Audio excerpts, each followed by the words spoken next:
Good evening, everybody.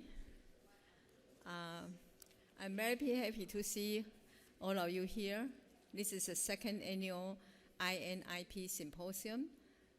The theme actually talking about integration of the traditional in vivo, in vitro, and the in-silico using a computer or a bioinformatics tool for study to understand the bioinformatics, biological sciences. Okay, and we have a pretty interesting program here, and I would like to first introduce the two modulator. Adam, can you speak up here? And Alia. Okay, both are the INIP's newest early career investigator, and they have some research ongoing, but not ready for the presentation. I want them to be part of this event, so they do the modulator would be best to introduce everybody's research. And look at the program that we have two investigator is going to talk, given us an opening remark. The first one is Dr. Marian Snyder. Dr. Snyder has been working with INIP in past 3 years, and she's going to join INIP in next month, very soon. So she is our old friend, old partner, old member, also will be the new member. So I think it's very ideal for her to give the opening remark for this year. And then also Dr. Chang, also that he began working with INIP before pandemic. And particularly during the 2020, he actually and I has a program to use that time we don't have lab, we don't have in vivo, in vitro. So then he actually recruited 2 students from Boston, and then I had 2 students from New Jersey. And then online, we work together, and we actually have 1 or 2 publications done. So I think that would be very nice for him to share in his opening. So Dr. Snyder, please.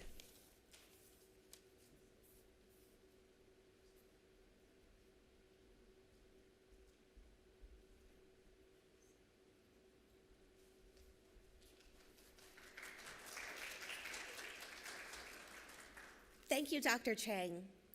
Welcome to the second annual Petersheim Exposition Institute of Neuroimmune Pharmacology sponsored event, Integration of In Vivo, In Vitro, and In Silico Approaches in Molecular and Biological Sciences. Seton Hall University had always had an extensive history and established reputation in biomedical research. Seton Hall's stellar reputation in research was further expanded when, in 2007, Dr. Sulie Chang established and became the founding director of INIP, which resides in the provost's office. The goal of INIP was to further explore research pathways to understand neuroimmune research.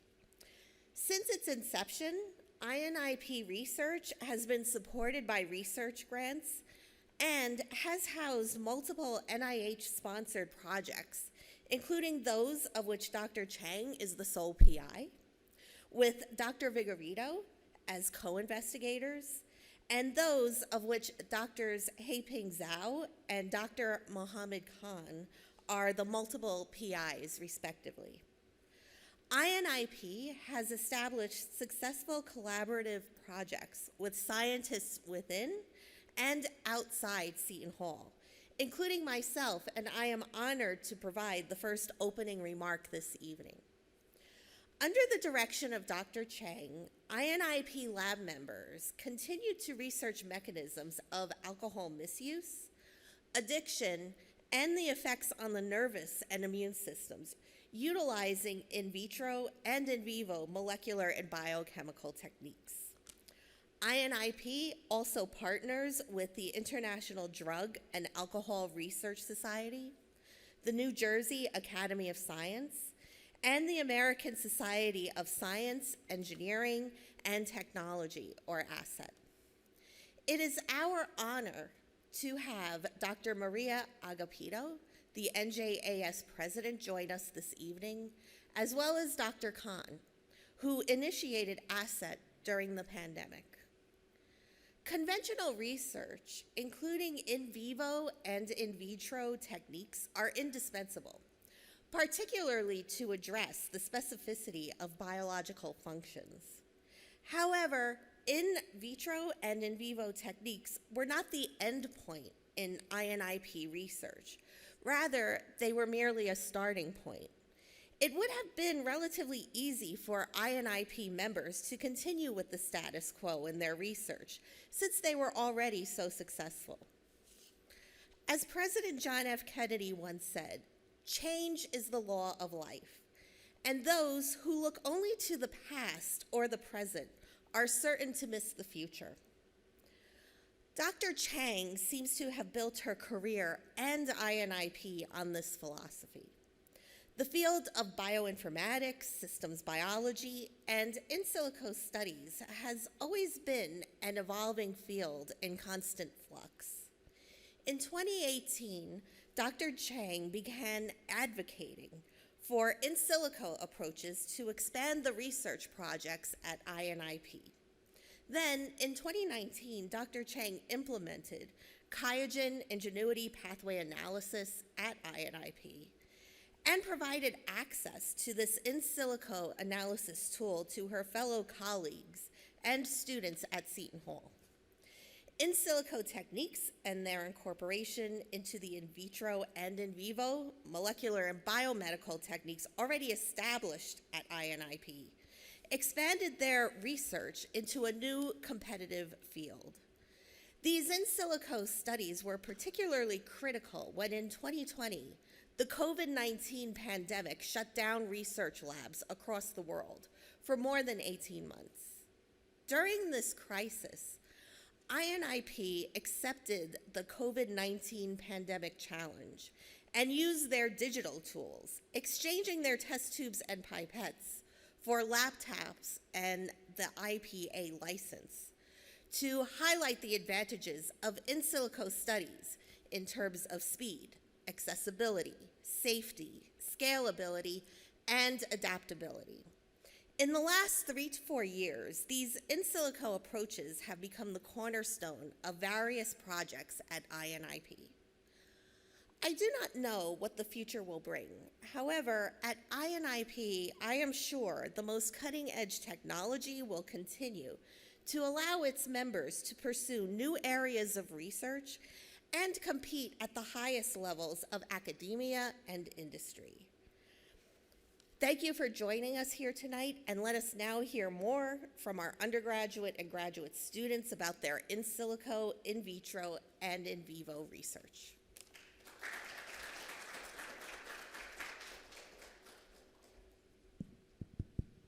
Thank you, Dr. Can I hear?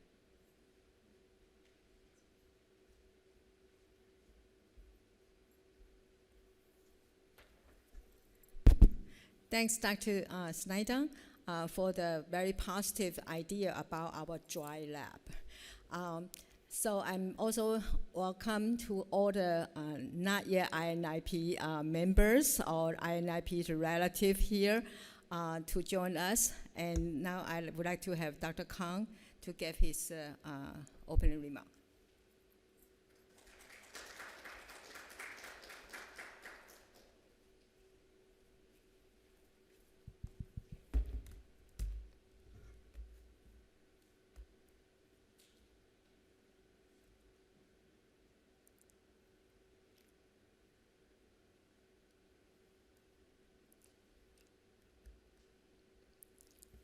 Good evening, everybody. Give me 1 minute.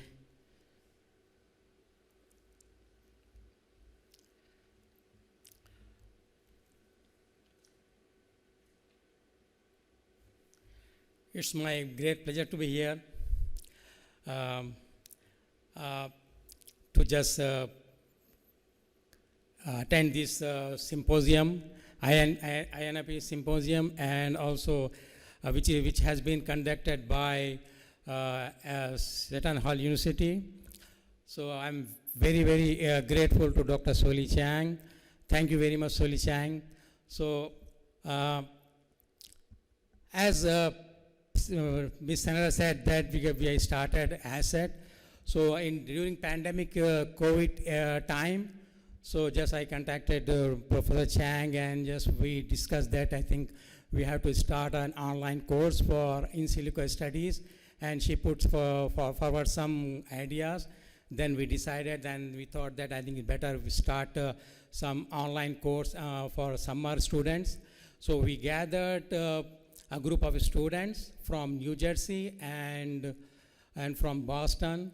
So we had five students. One is Kim Rian Kim from here, and Mariam Khan and Sweta Reddy, and from Boston one Mahat and Mariam Khan. So sometimes Sulie Chang used to confuse between two Mariam Khan. So she just said that Mariam Khan, New Jersey, Mariam Khan, Boston. So we had very good time. So I think we ran this course for about a month in summer, and then the high school students and undergrad students, they enjoyed their research using in-silico studies, because we did some meta-analysis of effect of COVID on different diseases. Then finally they could gather some data, and they presented in ASSET 2021 conference, and they also got a ASSET award as a group. So I think what I feel that because in-silico study is very important, because it is very necessary to just design and validate in vitro and in vivo studies.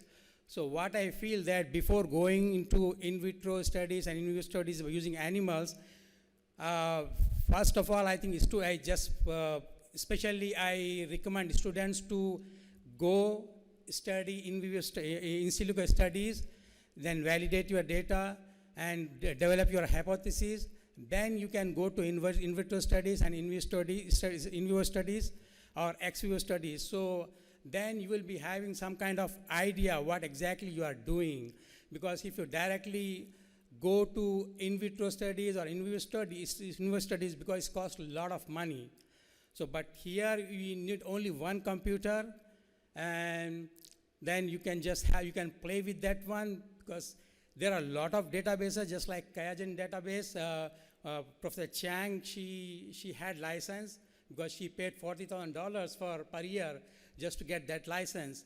And we were lucky that we could avail free of cost, because for all these students, what we just trained in 2021, she just kindly just gave free access to just develop their hypothesis. And I think they did very good job, and they developed hypothesis, and they could publish a paper also. So what I feel that I think in silico studies are it's a backbone for pharmacological studies, because now they are just, first of all, you have to simulate, because there are a lot of molecules, lot of genes, a lot of proteins, which are already stored in the databases, just like QIAGEN database and CLC genomic workbench for RNA sequencing. So you have a lot of data. We are producing a lot of data, but a lot of data is not analyzed yet. So I think, because if you want to go and just do some kind of research using some in vitro studies, then you need a lot of chemicals, lot of what we say antibodies, and lot of reagents. And if you go to just in vivo studies, then you need a lot of what we say animals. So animals are very expensive. So here, if you just do some in silico studies and you have some kind of hypothesis, and you put that hypothesis into this computational model, then you can just analyze tons of data, tons of molecules, tons of genes, tons of proteins. So then you will get a clear idea what exactly is happening. Because if you, just like I say that this is a kind of billiards game. Because if you hit one ball, it creates a network. So like this, if you are using some kind of what we say stimuli, or some kind of any any drug just to see how this drug is affecting different pathways. You can see thousands of pathways, thousands of molecules, you can hundreds of pathways, you can see with a single drug, single stimuli by just checking this molecule activity predictor. So if you can increase or you can decrease, you can activate, you can inhibit molecule, and you can see downstream pathways and downstream molecules, how they are behaving, how they are acting. So I just really recommend you, because you can make this as a career also, because now everything is bioinformatics. So if you choose a bioinformatics career, I think it will be a very, very good career. So I recommend students to just come and join this in-silico studies, especially in INIP. So I think Professor Chang is she's an expert of this one. So you will be benefited by this one. So then you can just, if you go some other labs to just do some in-vitro studies and in-vivo studies, then you will be having clear idea of what you are doing. So finally, I don't want to take long time. Just I'm giving only 3 minutes. So I just wish all the students who are going to present best of luck. Thank you very much for inviting once again. Thank you very much for inviting me here.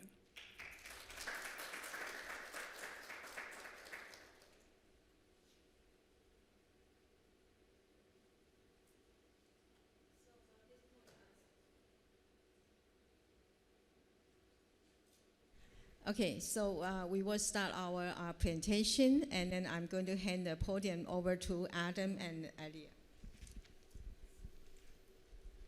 Thank you so much. Our first presentation will be Tatiana Rafigo on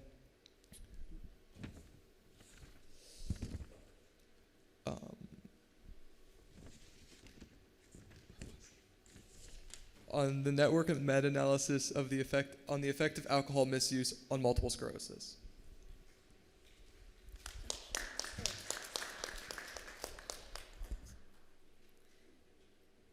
All right, thank you, Aiden, for that kind introduction. So let's get this research symposium started. So going into a little bit of background on multiple sclerosis. Multiple sclerosis, or MS, is an autoimmune neurological disorder, and it is characterized by central nervous system, or CNS, lesions in the brain. And this is caused by demyelination, and essentially this happens when the immune system starts to attack the myelin sheath that is outside of the neurons.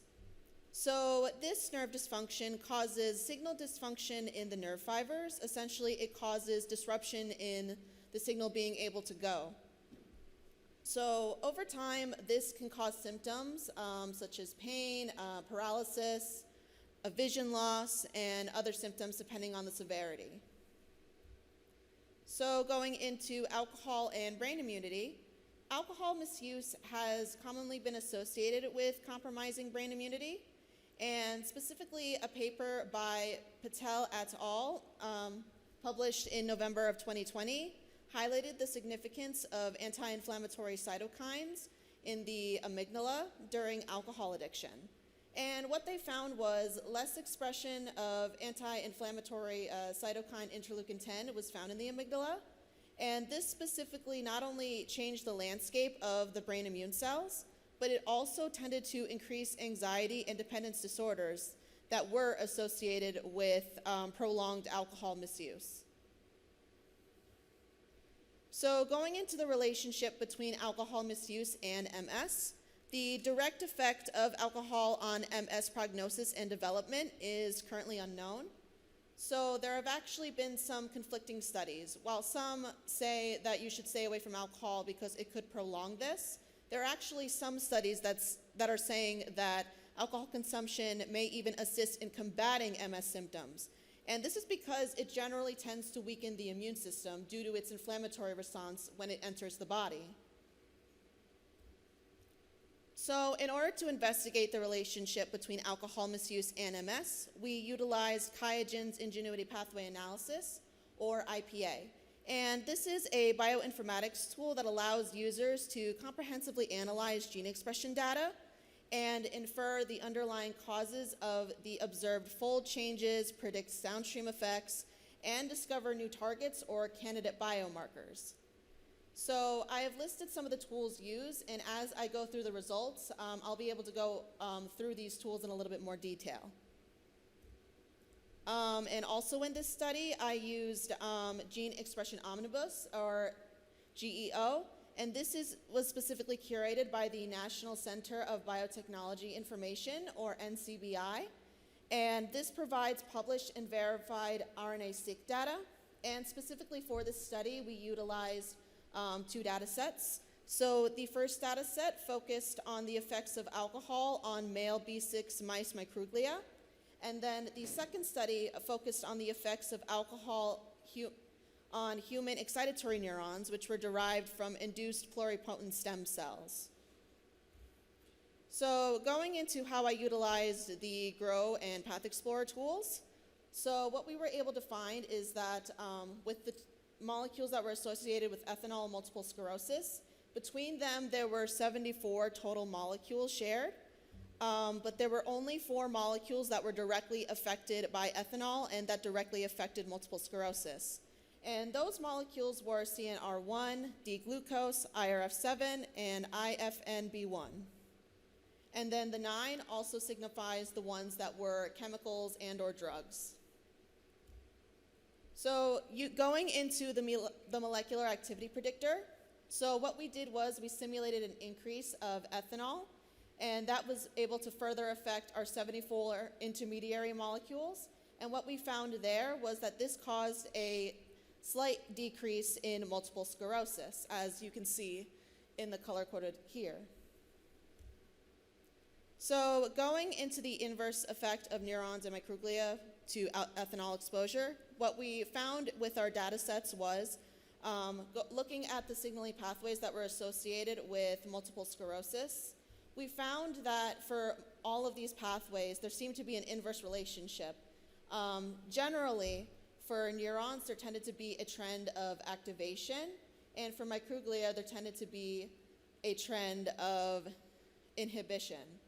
Although interestingly, this was actually the inverse for mitochondrial dysfunction, and we actually wanted to look at this a little bit more in our further studies. So going into a little bit of discussion, what we were able to do in this study is we were able to identify statistically significant signaling pathways, as well as upstream regulators related to MS that were potentially being affected by ethanol. And we also were able to study the effect of ethanol on the differentially expressed genes, or DEGs, that were associated with neurons and microglia. And we were also able to find numerous signaling pathways that were associated with MS pathology, with a trend of activation in neurons and inhibition of microglia. So in terms of our conclusions, these findings were able to suggest that alcohol produces protective effects on neurons, whereas alcohol-induced microglial signaling regulation may lead to further MS prognosis and development. And overall, this study has served as a stepping stone in analyzing the effect of alcohol on MS prognosis and development, although more studies need to be conducted in order to conclude this. So in terms of my acknowledgements, I would personally like to thank first my mentor, Sulie Chang, who has been a huge inspiration, not only in this project, but throughout my research career. I would also like to thank Mary Lynn Snyder. She has also been a huge help and inspiration for this project. I was actually doing this for her Select Topics course, and we really had a good relationship together, being able to study this further. I would also like to thank my colleague, Mohammed Bashir. He has really been helpful and a vital part in basically getting all of the slides together and also the methodology. And I would also like to thank the members of the INIP for their constant support and inspiration. And with that, I conclude my presentation. Thank you so much.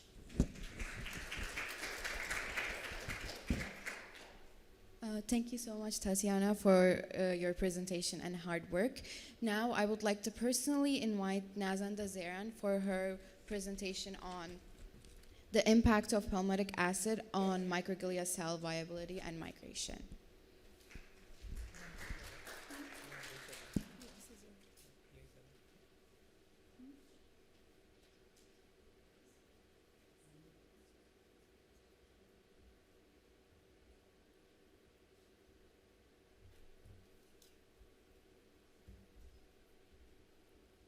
Hello everyone, my name is Nazan Dezeran. I'm a PhD student in molecular bioscience.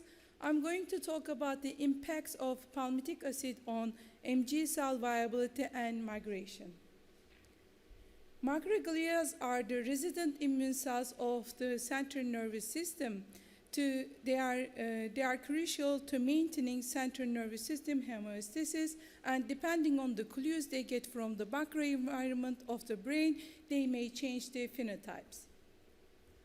How do microglia contribute to pathophysiological diseases in the central nervous system is the hot topic of neuroscience right now. And dysregulated microglia responses may cause excessive neuroinflammation, excitotoxicity, dysregulated immune responses, and neurotoxicity. And my research question is, how does elevated palmitic acid level impact microglia activity? Palmitic acid is the most common saturated fatty acid found in the human body. It can be provided in diet or synthesized from the fatty acids or carbohydrate or amino acids. It can serve as a precursor for synthesizing lipid mediators involved in inflammation and immunity, and PA also plays crucial function in protein palmitylation. Excessive accumulation of palmitic acid leads to detrimental effects on brain cells, causing lipotoxicity. This graphical summary shows some of the common mechanisms induced by PA in the body. So palmitic acid may bind the tool-like receptor 4, it may activate NF-kappa-B, and it may induce inflammation and activation of glial cells. PA also may activate ER stress, autophagy, or ROS pathway, and eventually this will cause cell death. I started my research with the cell viability assay to find out if PA has any cytotoxic effect on MG cells and determine the safety dose for future assays. So MG cells are the murine macroglial cells. I treated the MG cells with BSA and PA in different concentration, and I incubated for 48 hours.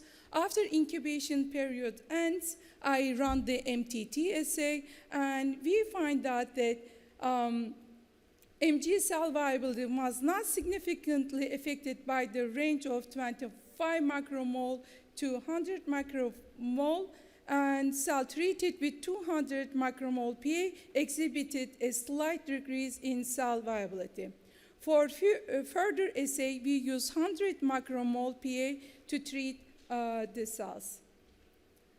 Next, I wanted to assess if PA affects macroglial cell invasion for migration. For this assay, I use Corning matrigel invasion chambers, and I pre-treated the MG cells with the control BSA and 100 microvolt PA. After the treatment period, 24 hours, I plated the cells on the top of the chamber, and I incubate for 24 hours. After incubation period, I fix the cells, I clean the cells on the top of the chamber, and I use confocal microscopy, and I look at the cell count on the filter and the bottom of the chamber, bottom of the vase. So I analyze the data with the image J, and what we find out is that 100 micromole PA treatment appeared to increase the MG cell migration.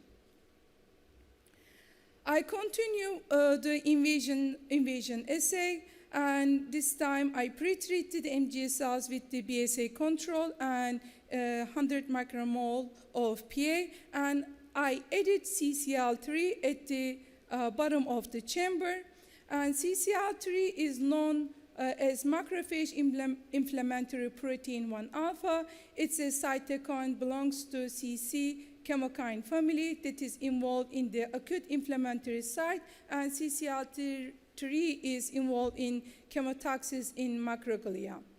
After 24-hour incubation, the cells were fixed, and I cleaned the cells at the top chamber, and images taken by confocal microscopy from the filter and the bottom of the vase. And we find that the CCL3 significantly increased the invasion of MG cells, and PA treatment increased the number of the cells invaded out of the chamber. Next, I collect the messenger RNA from the PA-treated and BSA-treated MG cell for 48 hours. After cDNA synthesis, I look at the gene expression of the CCR1, CCR2, and CD86 by qPCR. CCR1 is cytokine receptor 1 expressed on macroglia and is involved in migration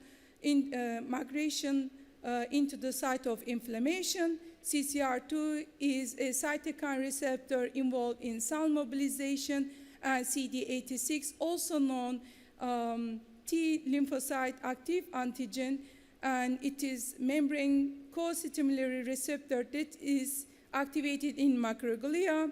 CD8 is also responsible for immune cell proliferation and IL-2 production. So after running the qPCR, what we find out that CCR2 and CCR1 gene expression increased with the PA treatment, but CD86 gene expressions went down. In conclusion, these findings suggest that PA treatment may modulate the migratory behavior of MG cells, implicating its potential role influencing inflammatory responses and cellular mobility. And I would like to thank you, Department of Biological Science, and Dr. Zhao and Dr. Coniglio helping me with my research. Thank you.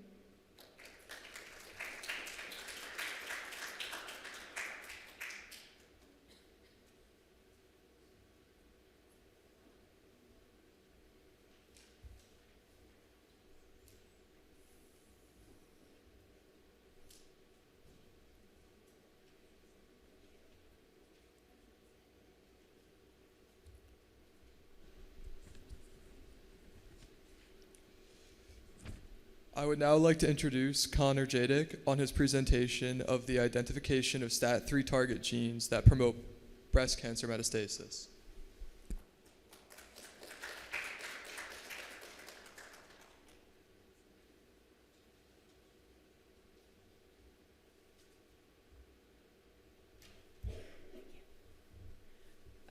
Thank you so much for that introduction, Aiden. My name's Connor. I'm a member of Dr. Snyder's lab here at Seton Hall, and our project this semester was identification of STAT3 target genes that promote breast cancer metastasis. Just some background on STAT3 and its physiological functions. It's involved in wound healing, lung development, lymphocyte activation, and postnatal survival. It's constitutively activated in several cancers, including metastatic breast cancer, prostate cancer, and colon cancers. And it's required for murine embryonic stem cell renewal and controls growth and differentiation of various cell types and tissues. And it's been seen previously that STAT3 null mutations cause embryonic lethality in mice. So more on STAT3 and its cell signaling pathway. It's activated by ligands that bind to the GP130 receptor. These include oncostatin M, leukemia inhibitory factor, and interleukin-6. Particularly dysregulation in metastatic breast cancer involves oncostatin M and IL-6. Once these receptors are activated, JAK1 and JAK2 are autophosphorylated until STAT3 reaches the cytoplasmic side of the membrane.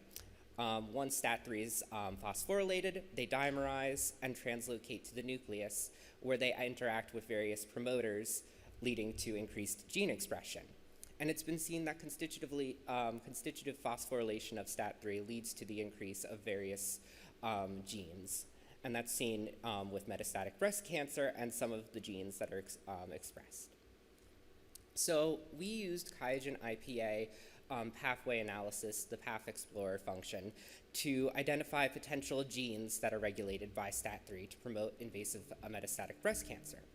So the subset we found a subset of genes, about 10 of them, for further analysis. In particular, we were very interested in programmed cell death 1, CXCR4, and CCR7. The QIAGEN IPA molecule activity predictor, or MAP, can then be used to predict expression of genes based on STAT3 activation. Out of the 10 genes that we were examining, 6 genes were predicted to be upregulated, and 1 gene was predicted downregulated to promote metastatic breast cancer.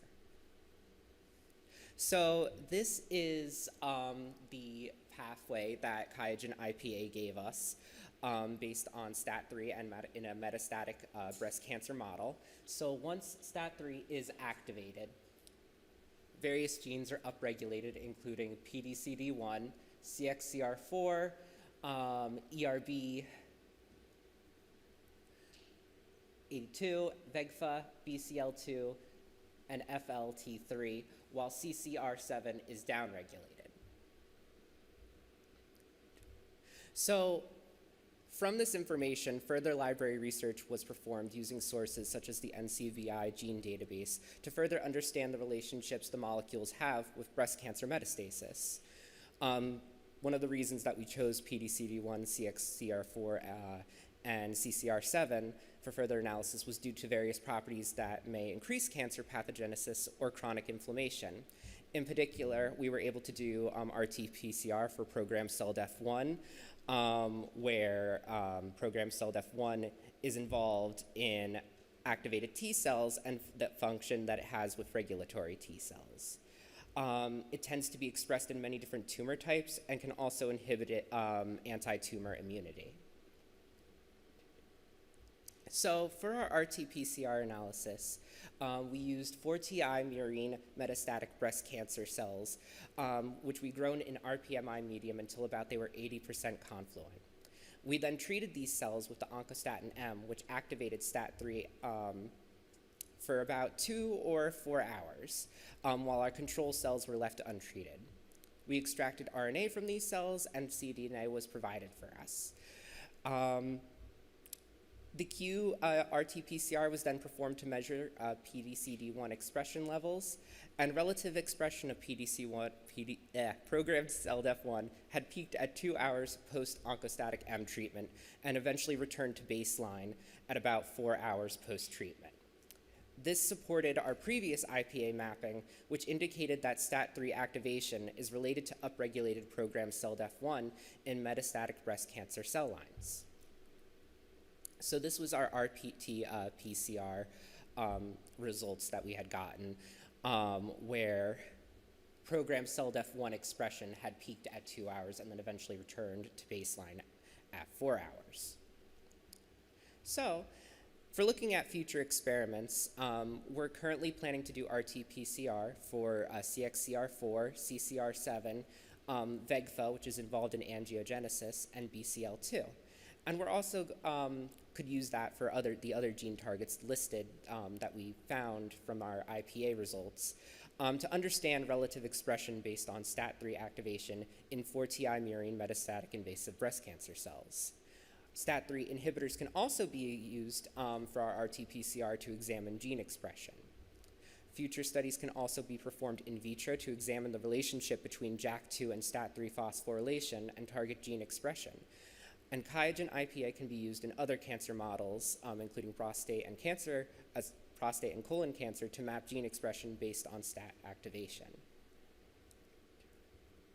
I just wanted to thank some people, Dr. Snyder especially, for all that she's done during the semester. I've learned so much in her lab.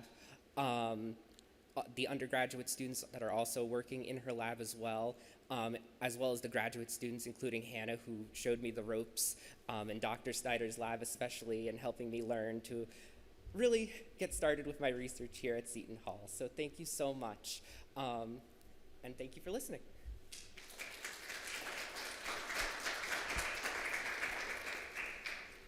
Any questions? Thank you so much for this presentation and your hard work. And I would like to personally invite Wenfei Hung, the graduate student, for her presentation on sex-dependent molecular mechanisms underlying binge ethanol-inducing spleen atrophy in adolescents. Thank you.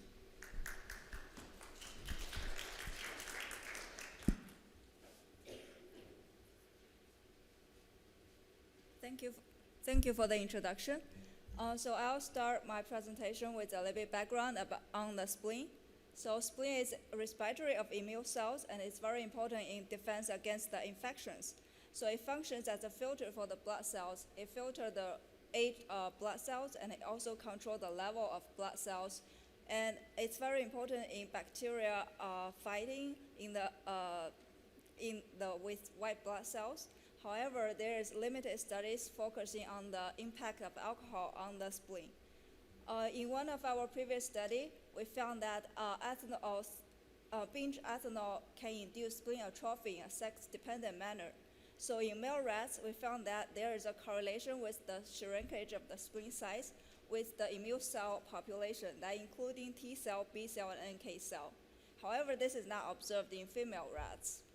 And to understand the possible mechanism underlying the alcohol-induced spleen atrophy, and a meta-analysis was performed, and using like the QIAGEN knowledge base and the mammalian phenotype ontology.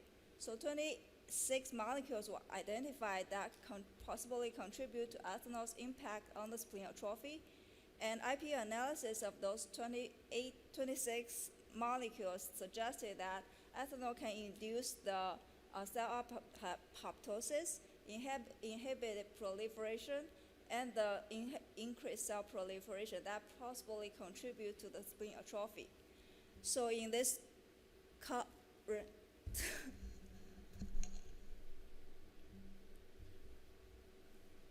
thank you. In this current study, we use the adolescent F344 rat model to study the transomic changes underlying the ethanol-induced spleen atrophy in the sex-dependent manner. So we gave the F344 rats a 3-day binge ethanol treatment upon their puberty onset. That is 4.8 gram per kilogram per day, 52% volume by volume, weight by volume ethanol via intrastate injection. And then we collect the spleen in the following day after the last treatment. And then the RNA was isolated from the spleen for the RNA sequencing, which is a high throughput sequencing method. And so we observed a differential spleen atrophy after the ethanol treatment. So those largest spleen ethanol group has a comparable size to the water group. So they are assigned as E1, and the smallest spleen that has like less than 50% of the size compared to the water group, and they are assigned as E3. And the remaining spleen was assigned as E2. And this is the same assignment for male and female. And then we identify the differentially expressed genes based on the RNA sequencing results.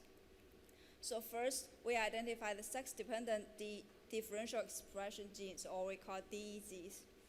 And we identified 371 DEGs in female versus male, suggesting that there is a sex-dependent gene expression level.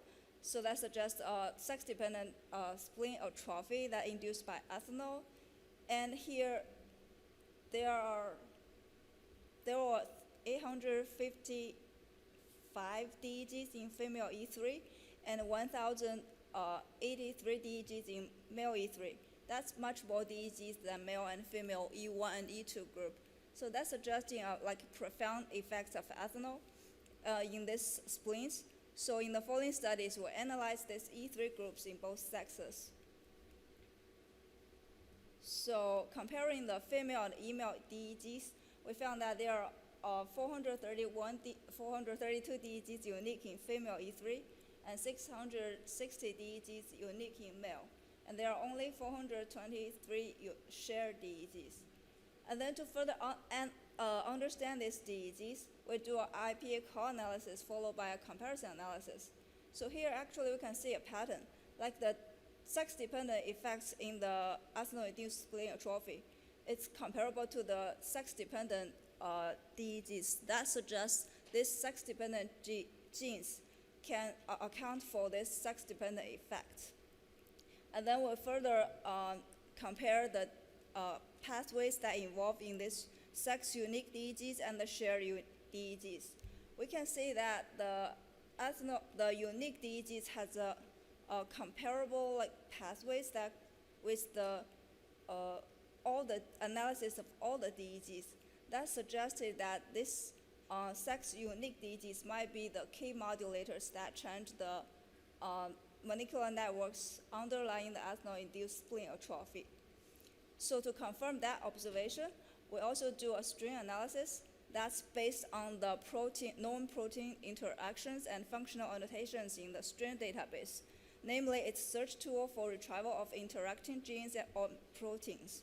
And by the clustering analysis, we found that there's the largest cluster with the largest number of DEGs in female is related with the interferon-induced responses, which has 59 DEGs, and among these 59 DEGs, 51 is the unique in female.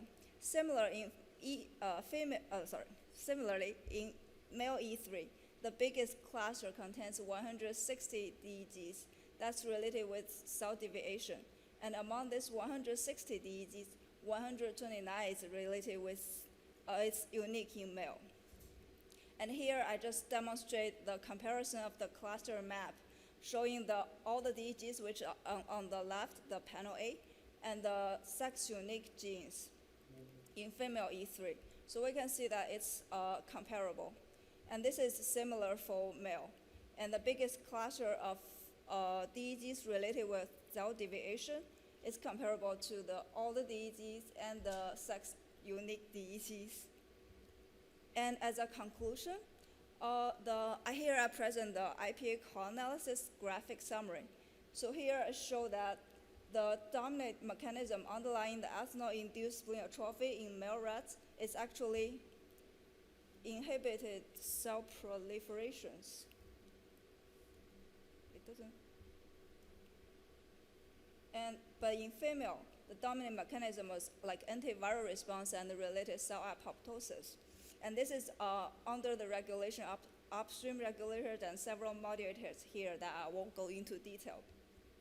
So at the summary of my presentation, the RNA sequencing analysis of our F344 rats in puberty given 3-day binge ethanol treatment, suggesting that there is a sex-dependent molecular network spleen change in ethanol-induced spleen atrophy.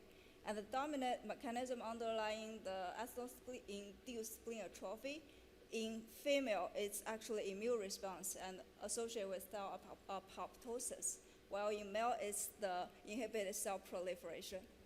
So last but not least, I want to make my acknowledgement. Thanks to Dr. Sulie Chang as my mentor and for all this support. And also I want to thank the support of all the INIP members. So sorry, there's an error here. And thanks for NIH funding for this whole project. And thanks for Peter Shah Academic Position for giving me this opportunity for speaking. Yes?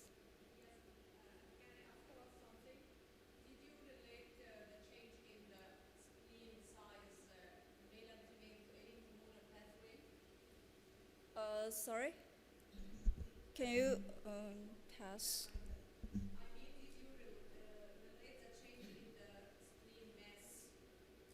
Would you like the change in the spleen mass to any immune pathway? Thank you. Oh. Yeah. Yes, I mean, yes, close to that. Did you relate the change in the spleen mass to any hormonal pathway like estrogen or testosterone? Because you mentioned there are different pathways in signaling pathway actually in the male and female. Yeah, did you rely on IBA analysis only, or did you try to extract cells, or how do you relate that? Thank you. Thank you. Thank you for the question. So actually, that's our next step, that's to correlate for example, DEGs or the markers of our interest with the spleen size or the spleen mass.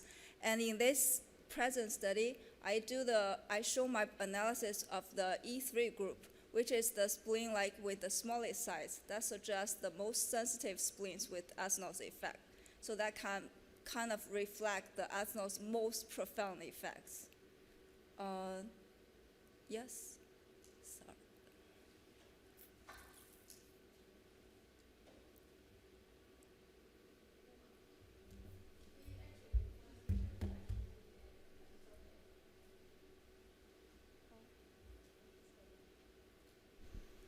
Thank you so much, Wenfei.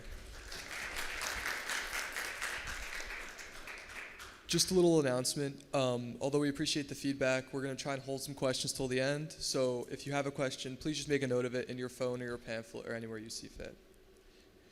So next up, we're going to have Hannah Peters presenting on the expression of STAT3 target genes upregulated in the thioma cell lines in response to ethanol treatment.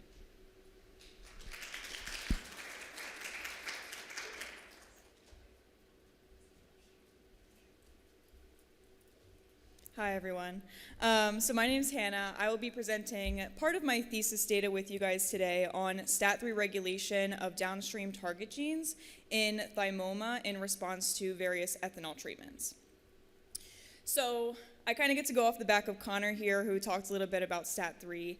Just briefly about the JAK-STAT signaling pathway. This is a signal transduction pathway within cells activated by extracellular ligands binding to their respective receptors. This binding of the receptor basically activates the intracellular portion of the signaling cascade, and as a mode to initiate and regulate different mechanisms of transcription.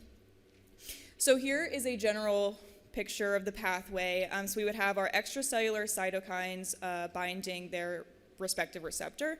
We'll be focusing on STAT3 today as part of the JAK-STAT signaling pathway. The respective ligands for STAT3 is often oncostatin M and IL-6.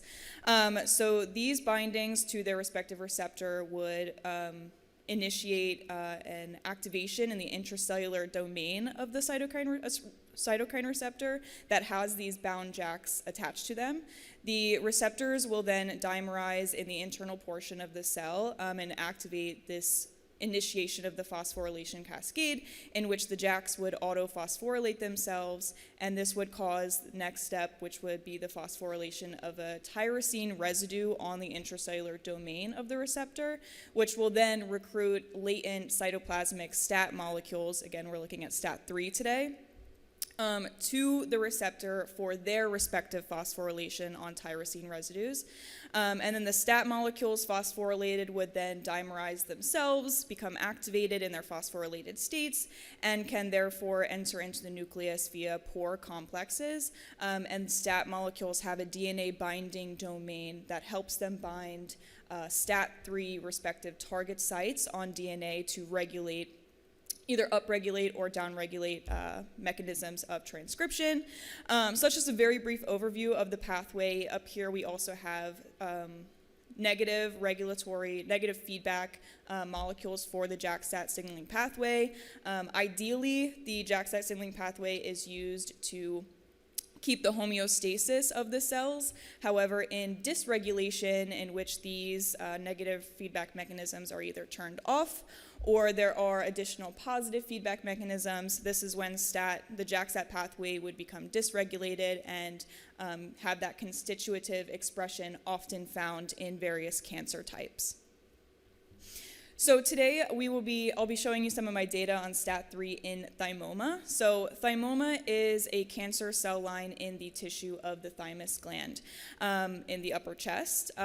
You'll see here abbreviated as TETs, these thymic epithelial tumors. The mechanisms underlying TET development are widely unknown, however, have been correlated with excessive alcohol use in previous data. And STAT3 having that constitutive expression in various types of cancers has also been linked with TET development. However, the molecular mechanisms underlying STAT3 expression in following excessive alcohol use has not been previously identified, so that's kind of our target question today. So to analyze target gene expression following STAT3, we looked at STAT3 in 2 cancer cell lines. I'll be showing you our data from our R11 cell line. This is a thymoma, or a thymus cancer cell line from murine lymphoblasts. But just for your reference, this data was also reproducible in a second thymoma cell line as well. You'll also see in our QRT-PCR There are two various ethanol treatments, 52.2 millimolar and 104.4 millimolar. These ethanol treatments were chosen specifically off previous literature data that showed that these concentrations of ethanol treatments correlate to binge ethanol concentrations of alcohol that relate to thymus atrophy, with some data supported by INIP.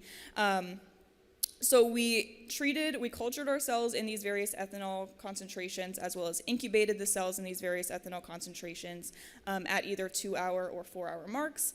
And we first looked at known STAT3 target gene expression. So we have here FASN, CFOS, and tenacin C. These are known STAT3 target genes. So we looked at the relative expression following these ethanol treatment groups and saw that there was an increase in relative expression in various treatments of ethanol, and this supported the idea that STAT3 is upregulated. There is increased expression of STAT3 in these thymoma cell lines following ethanol treatment. So we then looked at IPA to identify novel genes downstream of STAT3 in these thymoma cell lines. So we have here one of our IPA figures from linking STAT3 to the development of thymoma, and you can see here the molecules in orange have predicted increased activation versus this TP53, which is a tumor suppression molecule, has decreased predicted activation following STAT3 activation, leading to the development of thymoma. So this helped us kind of narrow down some of our options for novel target genes. We kept going and linked STAT3 with thymoma itself, and also looked at some genes that IPA didn't have much data on. And basically we cast a really wide net of different types of genes in various types of the formation of cancer. So for metastasis, we chose ICAM1 and TIMP1 genes. This is going to help the cells become sticky and able to move. So this is one of the areas that we looked at for the novel target genes. And we can see here in the 52.2 millimolar, this is where these two metastasis-related genes had the most relative increase in expression. We also looked at several genes involved in tumorigenesis, or the ability of these cancer cell lines to become cancerous. So we looked at NCAP-D3 and PDCD1 in these various ethanol treatments. Again, for NCAP-D3, we saw in the 4-hour mark in both ethanol concentration groups, there was the most increased relative expression, as well as in PDCD1, the most increased relative expression here in our 4-hour 52.2 millimolar ethanol group. And then finally, we looked at VEGF-A, which is a growth factor for the vascularity of cancer tissues, or the angiogenesis related to the development of cancers. Again, we saw increased relative expression the most in our 52.2 millimolar at the 4-hour incubation point, highlighting for us, again, that this novel STAT3 target gene has increased relative expression following ethanol incubation for the development of thymoma. So our conclusions are first and foremost that the known STAT3 target genes having increased relative expression supported STAT3 activation following ethanol treatment for the development of thymoma, and then we used IPA to identify novel genes, which also showed increased relative expression in their respective ethanol treatment groups. Just for my acknowledgements, of course, thank you Dr. Chang and INIP for both hosting tonight, as well as welcoming Dr. Snyder and I into their lab, helping us with the RT-PCR machines, which obviously without that we wouldn't have this data, as well as the meta-analysis tools. And then of course, thank you to my mentor, Dr. Snyder, for kind of leading us through this project. Thank you.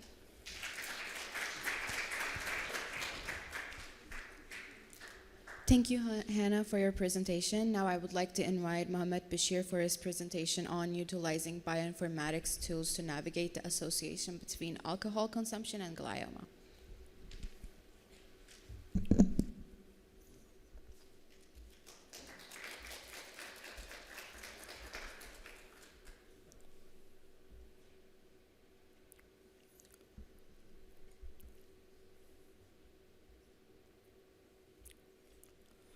Thank you, Aliyah, for the kind introduction. So I'll be talking on how to utilize meta-analysis tool to understand the association between alcohol and glioma.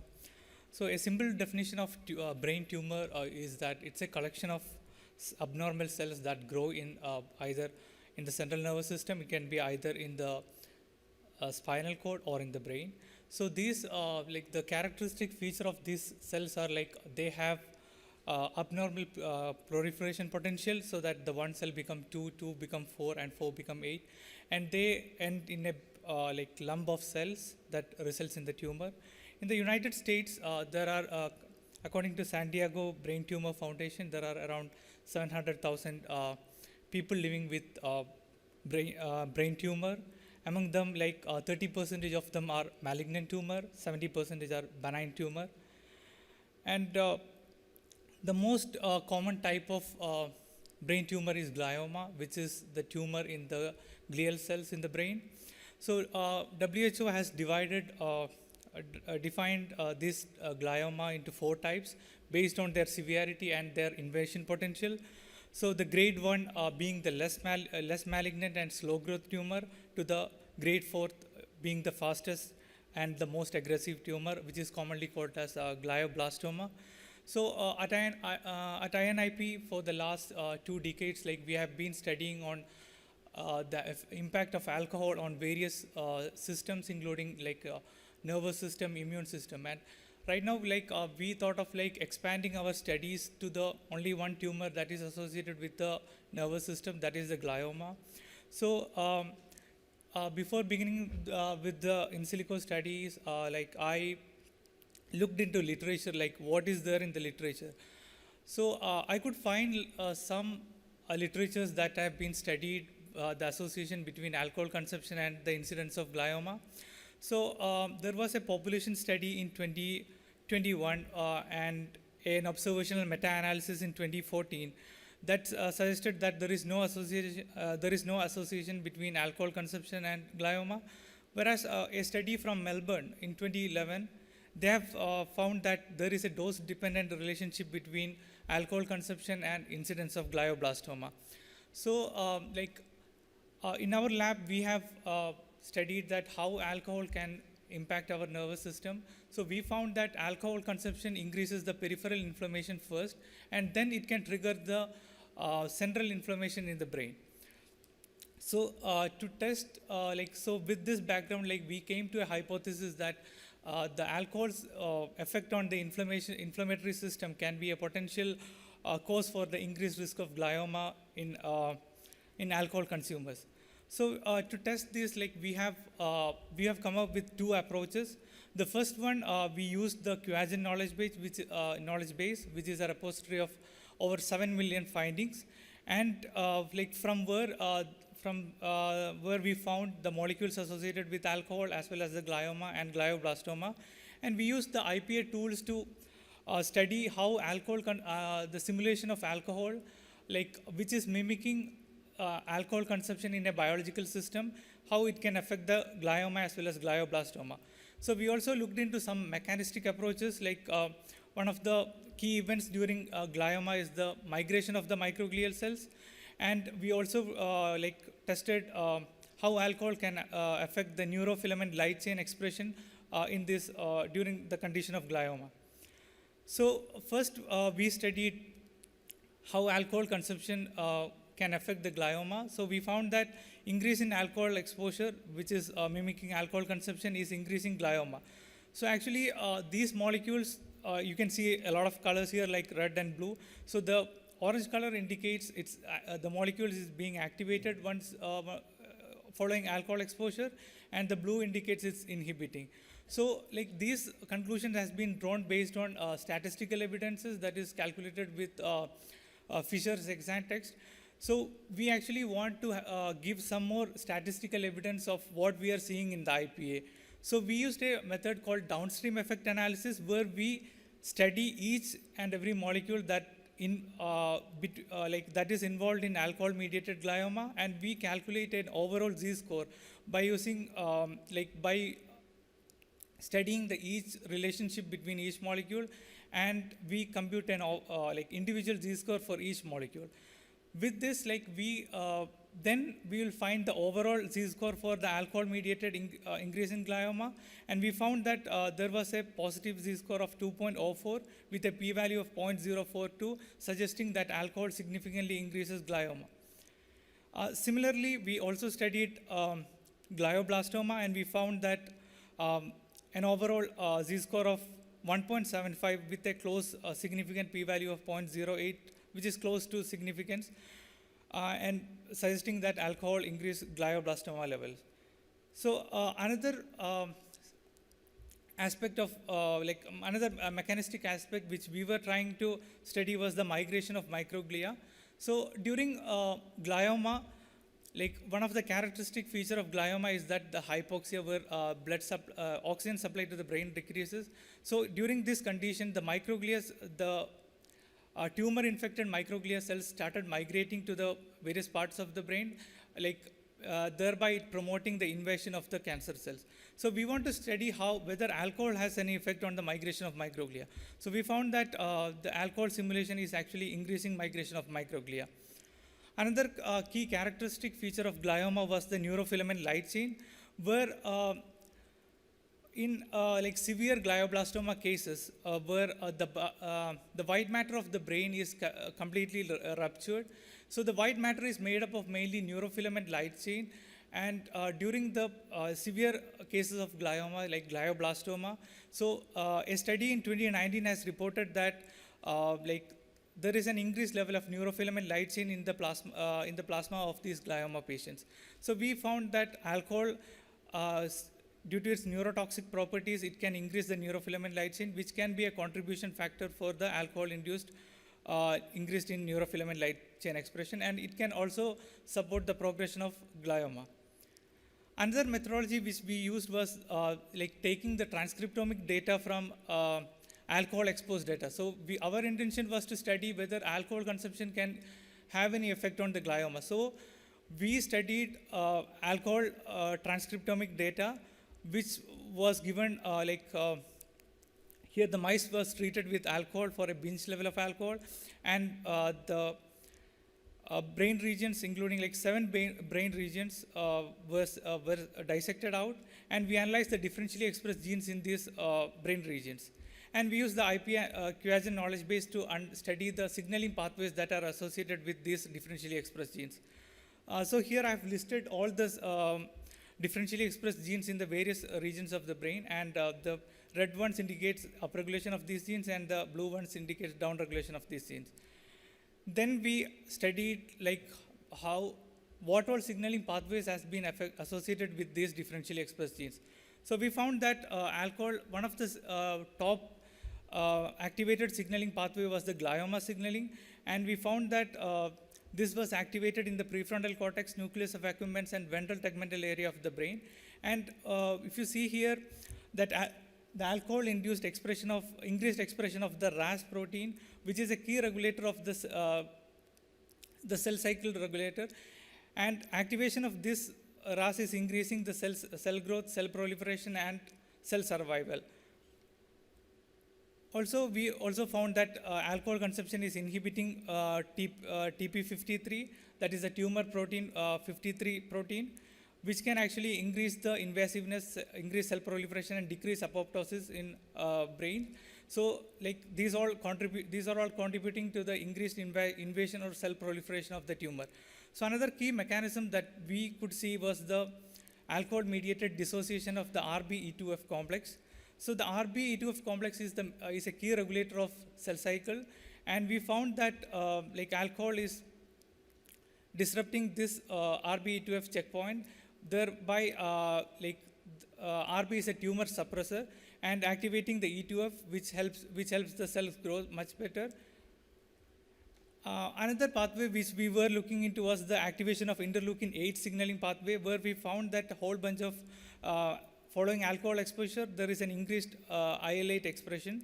So we found a lot of critical molecules that have been associated with the tumorigenesis.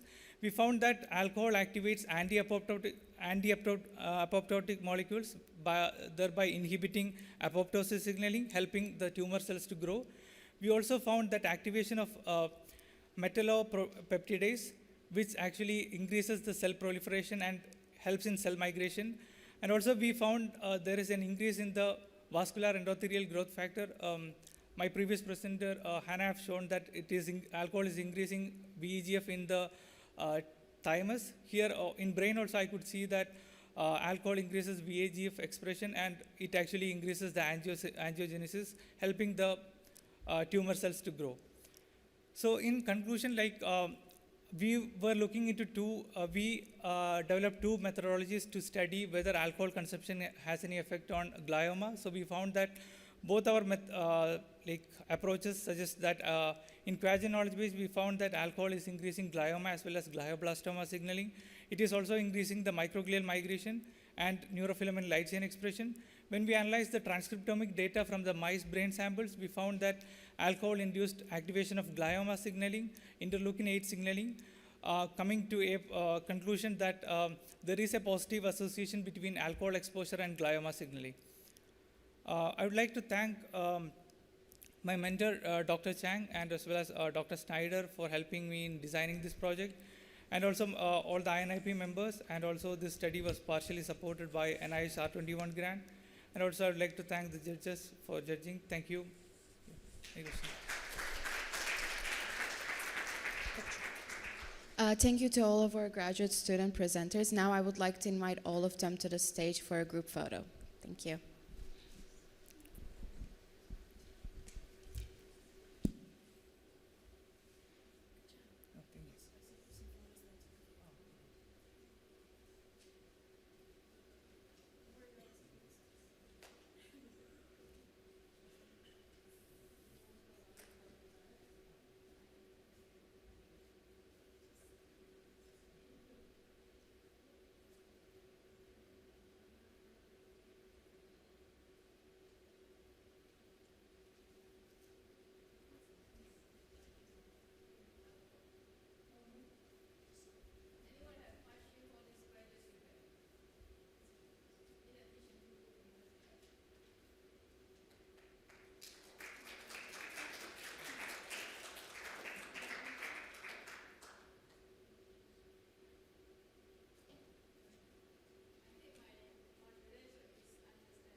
We would like to invite everybody for a group photo.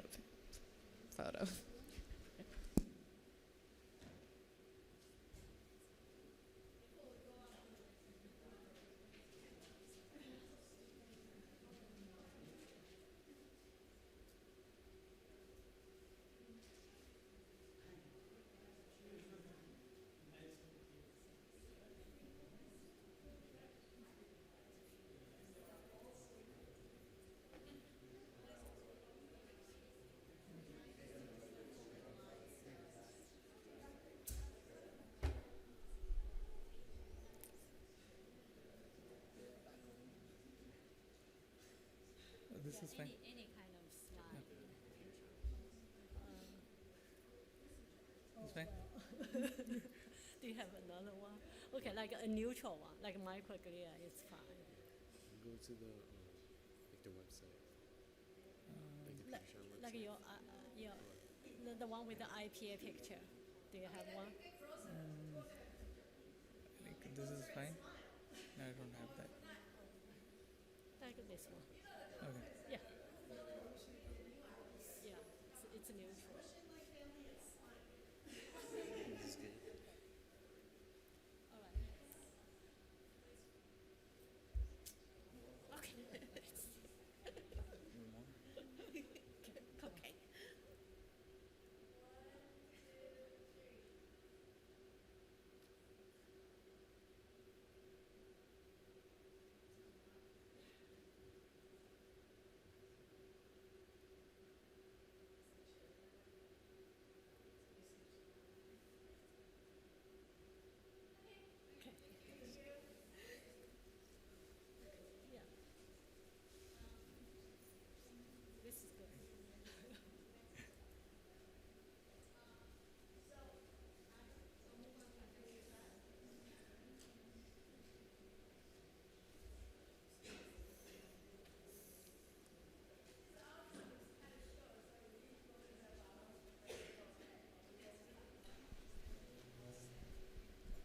Next, we'll start our BSMD student presentations.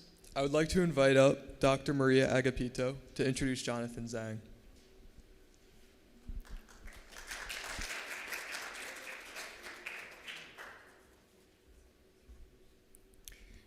Good afternoon, everybody. Thank you, Dr. Sulie Chang, for the invitation today and for actually allowing me to introduce such a wonderful student and impressive individual. Jonathan embodies the spirit of an aspiring physician and scientist, characterized by an unwavering dedication to lifelong learning. Driven by a profound passion and intellectual curiosity, he has immersed himself in groundbreaking research at the renowned Institute of Neuroimmune Pharmacology. His contributions span a diverse spectrum from investigating addiction in HIV transgenic rats to studying binge ethanol-induced spleen atrophy and exploring the effects of cold plasma on wound healing. However, his primary research focus lies on unraveling the complexities of COVID-19 and its neurological manifestations. Jonathan's commitment to research excellence is underscored by his numerous conference presentations and publications, highlighting his significant contributions to the scientific community. Currently serving as an early career investigator, he continues to advance his research endeavors with unwavering dedication. In addition to his exemplary research pursuits, Jonathan has actively engaged in community outreach initiatives. As the chair of the New Jersey Academy of Science Membership Committee, he plays a pivotal role in advancing STEM-related fields within the New Jersey scientific community. His efforts in recruiting potential members and enhancing communication with existing ones has been instrumental in the organization's success.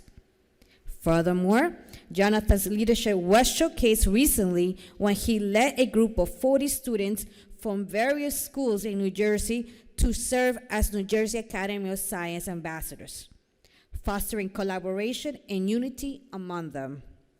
Jonathan's leadership stands beyond the realm of academia and research. He is a champion of STEM equity and awareness within our community. His dedication and passion for making a difference are evident in every endeavor he undertakes. As he embarked on his journey towards becoming a physician, I am confident that Jonathan will continue to leave a permanent mark on society. I eagerly anticipate witnessing his future accomplishments and the profound impact he will make as a physician. In conclusion, Jonathan's remarkable achievement and unwavering commitment serve as an inspiration to us all. He's not only a leader in the sciences, but also a catalyst for the positive change in our community. Thank you.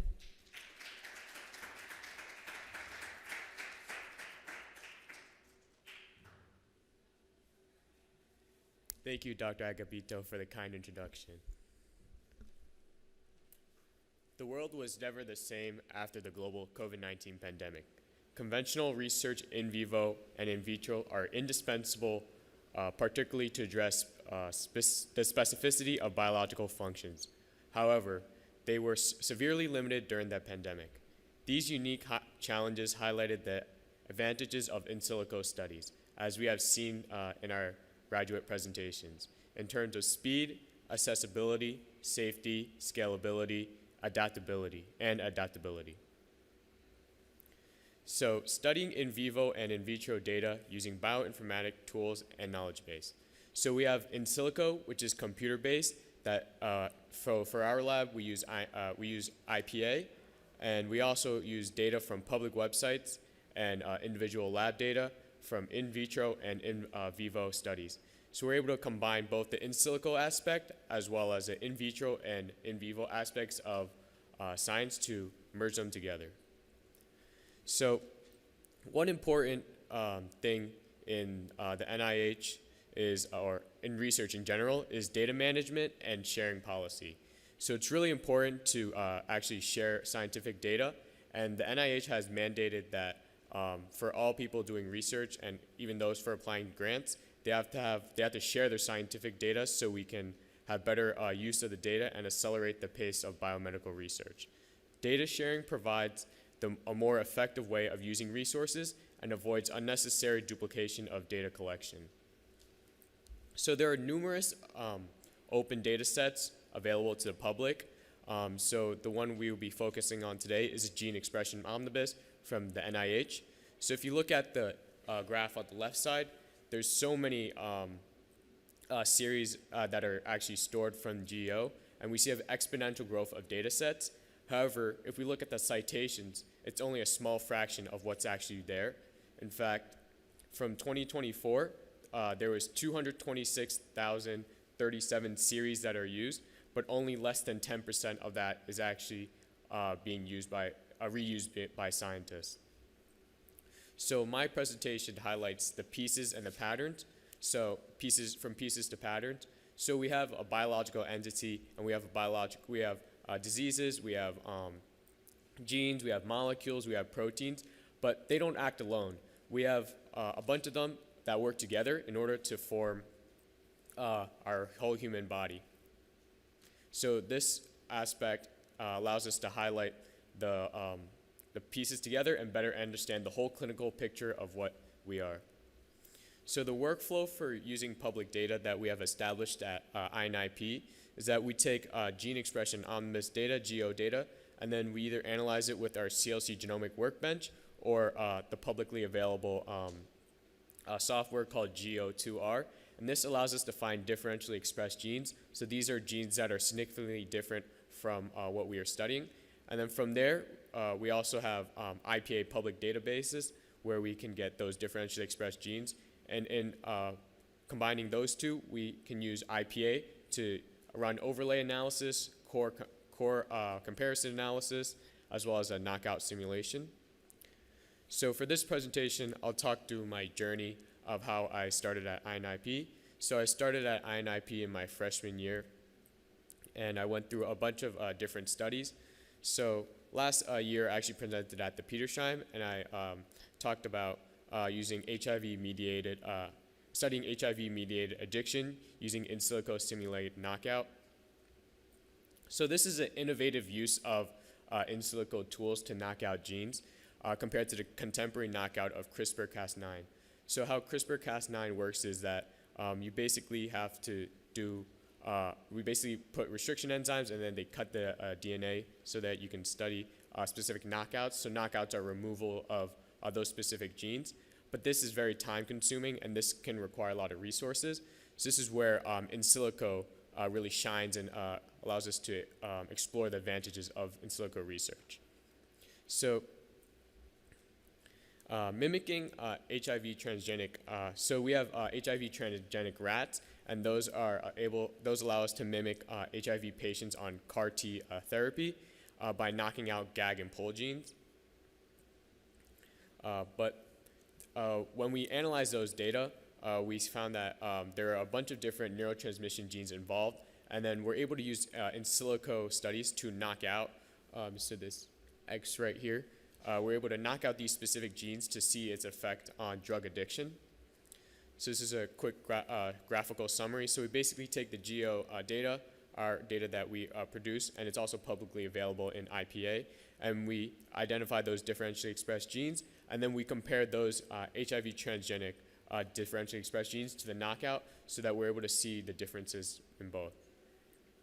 So there's a bunch of addiction-related pathways when we look at the knockouts, and specifically opioid signaling, dopamine feedback in CAMP signaling, and Krebs signaling cycle, Krebs signaling in neurons. And these are really important for regulating addiction. And we found that when we knock out these dopamine neurotransmission genes, we saw that they are the addiction-related pathways in addiction is actually decreased. This suggests that these dopamine neurotransmission pathways play a critical role in mediating addiction. So after that, my next project that I've embarked on was studying in silico integration with in vitro and in vivo, studying COVID-19 and its neurological abnormalities. I presented this research at the Petersheim Expo as well as ECSC, Eastern College Science Conference, and this is where I published a paper with Dr. Chang, Bashir, and Sharman on the meta-analysis between COVID-19 and its potential modulation with Parkinson's disease. So I had the opportunity to receive a travel award to go to the Society for Neuroscience, where we presented our research.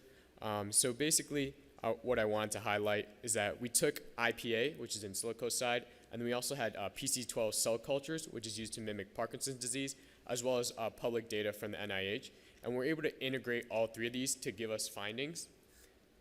So for the future of this project, I'm planning to go to Taiwan in the fall to conduct this study looking at NHRI, so the National Health Research Institute in Taiwan, to further explore their biobank and how that specifically rates to COVID-19, specifically long COVID, where even after people get their COVID-19 infections, they have lingering implications like brain fog, headaches, and this also can be potentially related to neurodegeneration. And this is my last project I'll be talking about today. So it's elucidating the role of ethanol-induced spleen atrophy, specifically looking at behavioral deficits.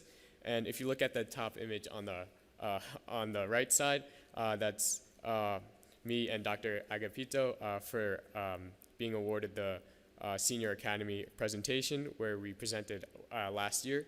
And I also presented at the Big East Undergraduate Research Conference on this project. So this is the poster I presented at the NJAS. And essentially how this methodology works is that we had in vivo studied, where we took GEO data sets, which was studying the different brain regions in mice given binge ethanol, which is the GEO database or GEO data set that Bashir greatly highlighted. And then we looked at our own data, looking at a 3-day binge ethanol model, and then we measured the locomotor activity using the open field anti-maze assessment. And then from that, we also took the in silico aspects, so the bioinformatic aspects, to analyze signaling pathways and biological mechanisms. And we were able to conclude, or we were able to look at how spleen atrophy is involved in binge drinking, and that plays an important role in impairing locomotor activity and increasing anxiety. And this is actually the most recent project where I presented at the Big East Undergraduate Research Symposium this year and received the Silver Award. So it's the cold plasma, using cold plasma to attenuate wound healing. And essentially what we used is we had an in vitro study looking at cells, and we're trying to see how the cells will close the wounds faster. And this potential way of using cold plasma allows us to see how that can speed that up. So the future of integration of in silico, in vitro, and in vivo research. The integration of a bioinformatic approach allows us to identify patterns in high throughput multiomics data and reveal insights into complex biological systems. From the lens of molecular interactions and biological functions. Furthermore, it allows us to grow this ever-growing field of collaborative science, where we can use public data as well as our own data and merge them together and understand it through the use of bioinformatics. So I'd like to acknowledge Dr. Chang, my research mentor, for all these projects I've been involved in, as well as the INIP members for their support. Thank you for listening to my presentation.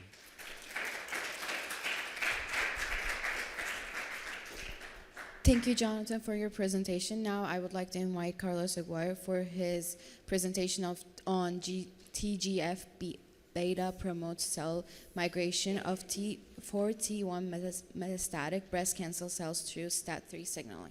Thank you.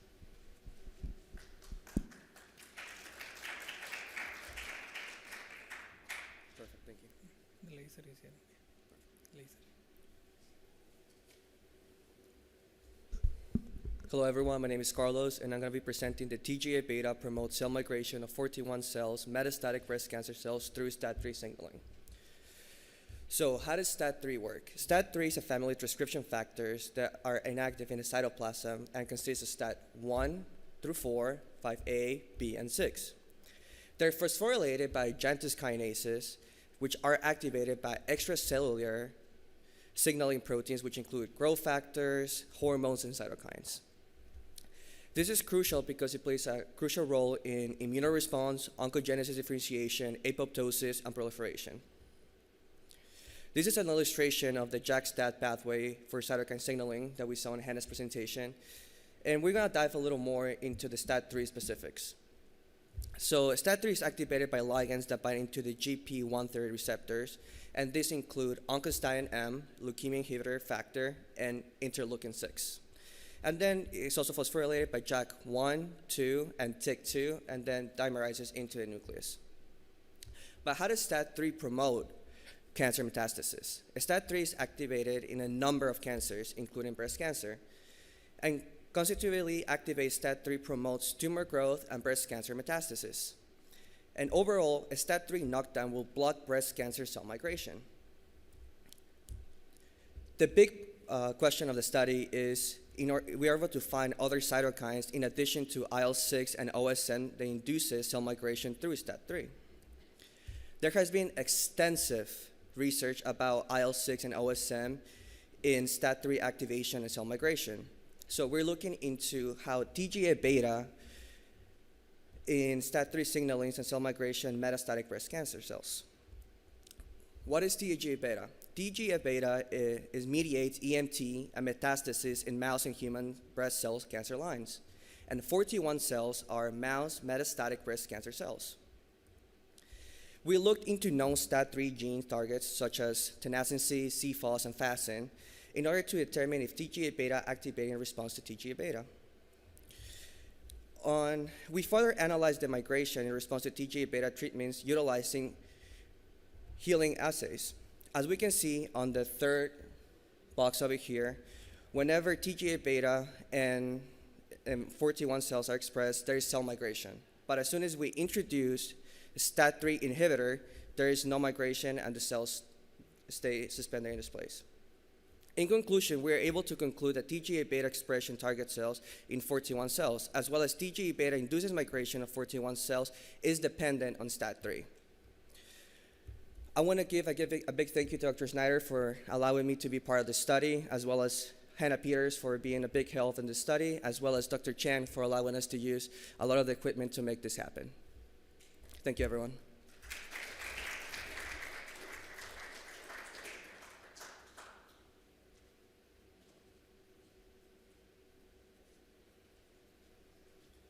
Thank you so much, Carlos, for your presentation. I would now like to invite Leanne Corkin and Shenmi Udile up for their presentation on STAT3 dimer function and neural stem cell differentiation.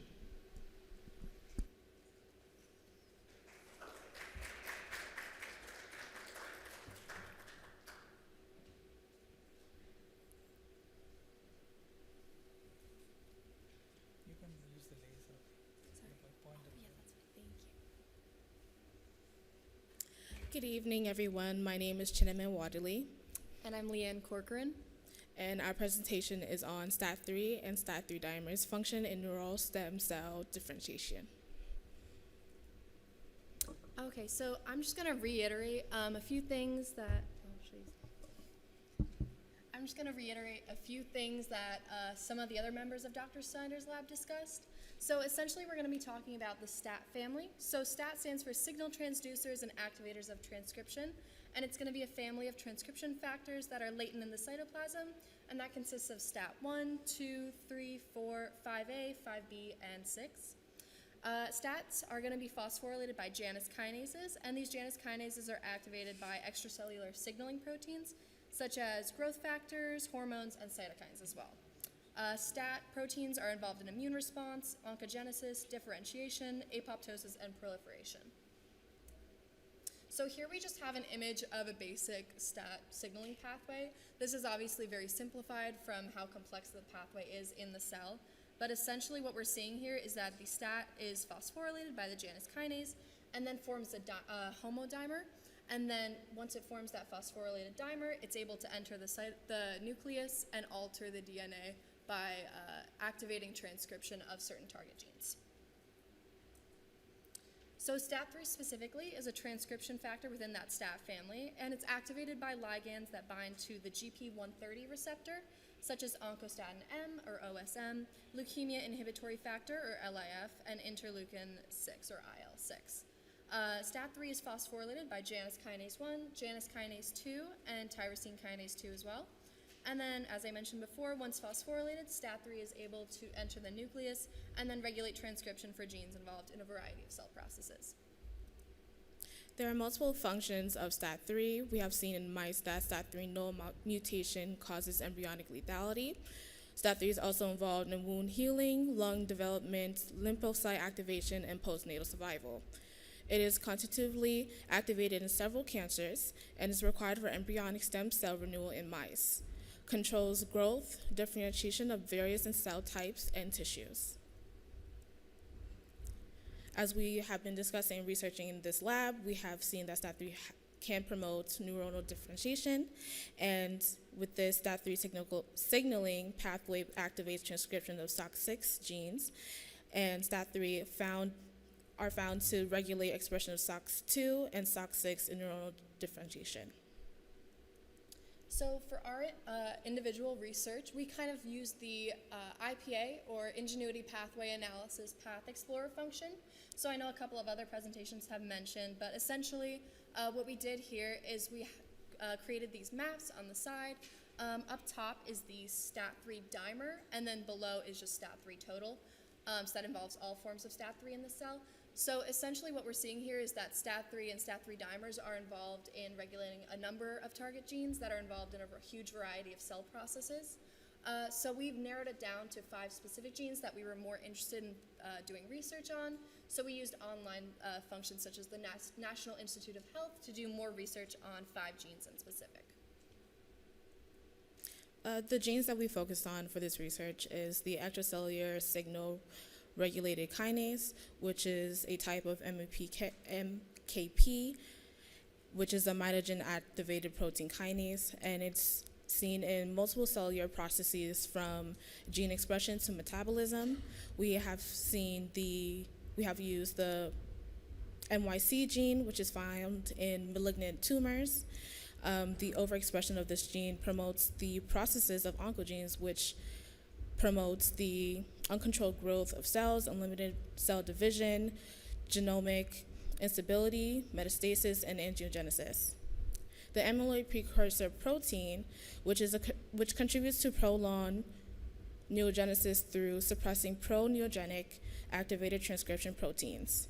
And the nuclear factor kappa B, which is a transcription factor that regulates the expression of genes involved in cell growth, survival, neoplastic transformation in tumors. The bone morphogenetic protein 2 is part of bone and cartilage formation, and it is used to inhibit tumor-initiating activity in cancerous cells, but also has been found to enhance cancer cell proliferation. All right, so just to conclude our presentation, the identification of these regulated genes by STAT3 and STAT3 dimers introduced findings that determine their function in neuronal differentiation specifically. Our IPA analysis of those regulated genes demonstrates the essential role of STAT3 and STAT3 dimers in the cell. And we now know these target genes are involved in a huge variety of cell processes and could absolutely be used as targets for further research in stem cell differentiation. We plan to continue our research by RT-PCRing the different genes to learn more about them and how they're involved in neuronal cell differentiation. We would just like to thank Dr. Snyder for her continued support through our research and answering any questions we had, as well as the Institute of Neuroimmune Pharmacology for hosting and also helping us with a lot of the technology involved in the IPA analysis, as well as everyone in Dr. Snyder's lab and Dr. Chang as well. So, thank you. Thank you.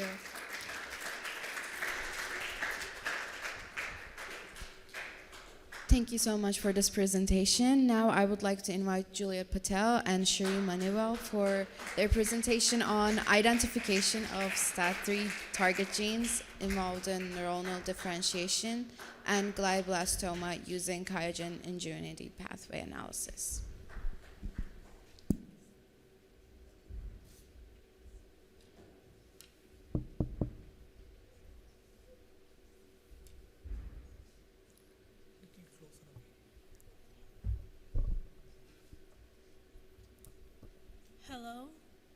Hello, my name is Juliet Patel.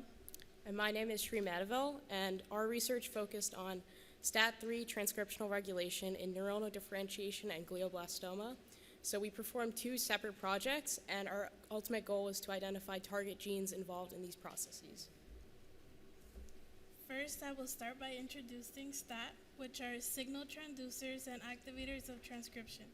They comprise a family of transcription factors latent in the cytoplasm that consist of STAT1, 2, 3, 4, 5A, 5B, and 6. They're also phosphorylated by Janus kinases, which are activated by extracellular signaling molecules, including growth factors, hormones, and cytokines. And they also play roles in immune response, oncogenesis, differentiation, apoptosis, and proliferation. This is the STAT structure. They have a conserved tyrosine residue, which can be seen by the Y. They are also phosphorylated by Janus kinases. There's also a serine residue phosphorylation that is required for maximum transcriptional activation. They also have a SH2 dimer required for dimerization and DNA binding domain, which recognizes STAT binding sites and promoters. These are some physiological functions of STAT3.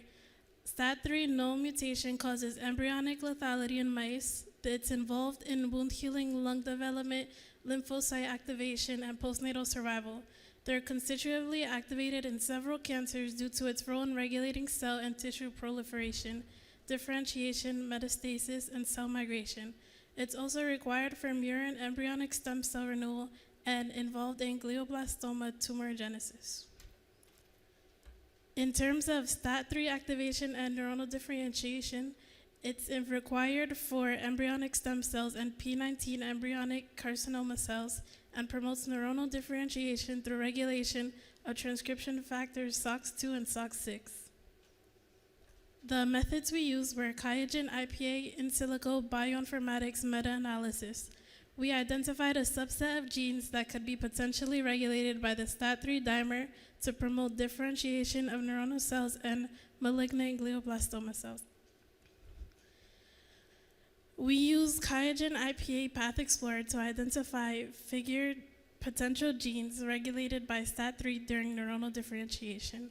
The orange is upregulated and the blue is downregulated. We use the map function to predict what STAT3 can activate to show the differentiation of neuronal progenitor cells. So now a bit about our second project, which focused on glioblastoma. So some background about glioblastoma as a disease is that it's also known as grade 4 astrocytoma, and it's the most malignant and fast-growing form of a glioma.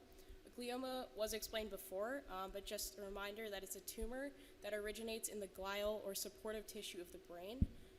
And because of that, if it's untreated through neuro-oncological or neurosurgical care, it can be very deadly and often results in devastating brain cancer that results in death in 6 months or less. And because of this, it's highly imperative to study gene pathways that are involved in neuronal differentiation and glioblastoma, which our research does.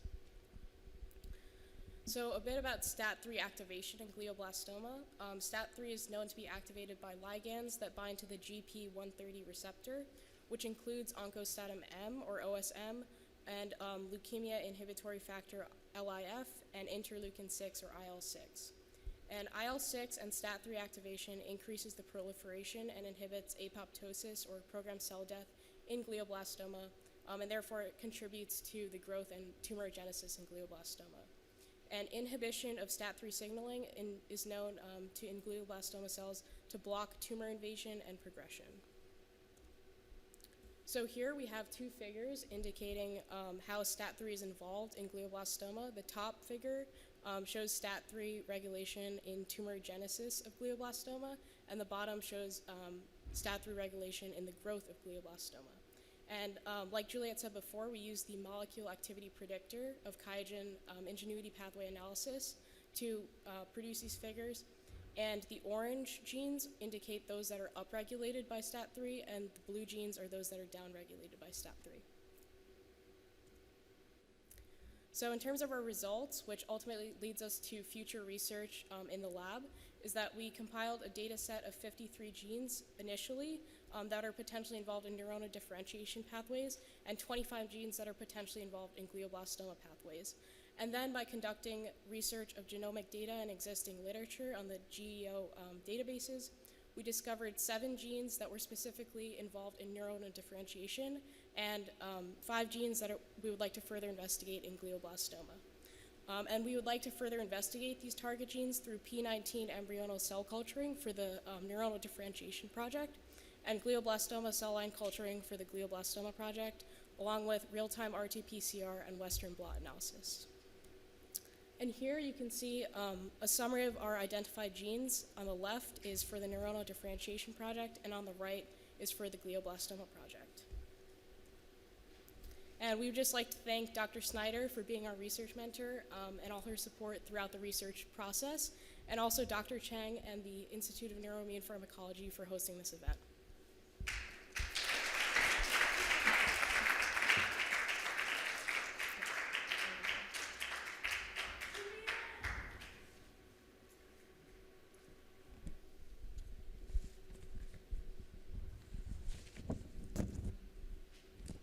Thank you so much, Sri and Juliet. Next, we will have Eshika Gupta present her project on nicotine and spatial memory.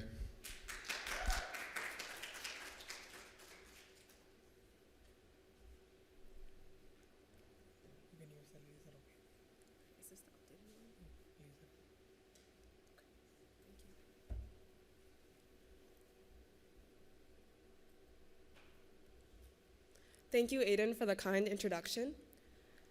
So today I'll begin talking about nicotine and neuroprotection. Interestingly, numerous studies have reported a link between smoking and a lower risk of neurodegenerative diseases, and this suggests that nicotine could protect neurons against their pathology and improve cognitive function. However, the mechanism of how this works is still quite understood. I want to acknowledge a common misconception that nicotine consumption is equivalent to tobacco smoking, which is untrue. The act of tobacco smoking with its other components can be cancerous, but nicotine itself as a compound is not carcinogenic. And for the purpose of this study, through the in-vivo rats, it's applied through subcutaneous injections to the rodents. If clinical applications are discussed, then they're in reference to topical patches or pills, which has, for example, dietary nicotine has been associated with reduced risk of Parkinson's. So in this study, we took gene expression data sets from one of INIP's previous studies related to nicotine and ran a core analysis on the differentially expressed genes. We found that memory as a function was significantly enhanced and related this to another INIP study in which spatial memory, a specific type of memory, was discussed. We then used a bioinformatics tool, QIAGEN knowledge base, and ingenuity pathway analysis, IPA, to find the overlapping molecules used to create a connectivity map between nicotine and spatial memory.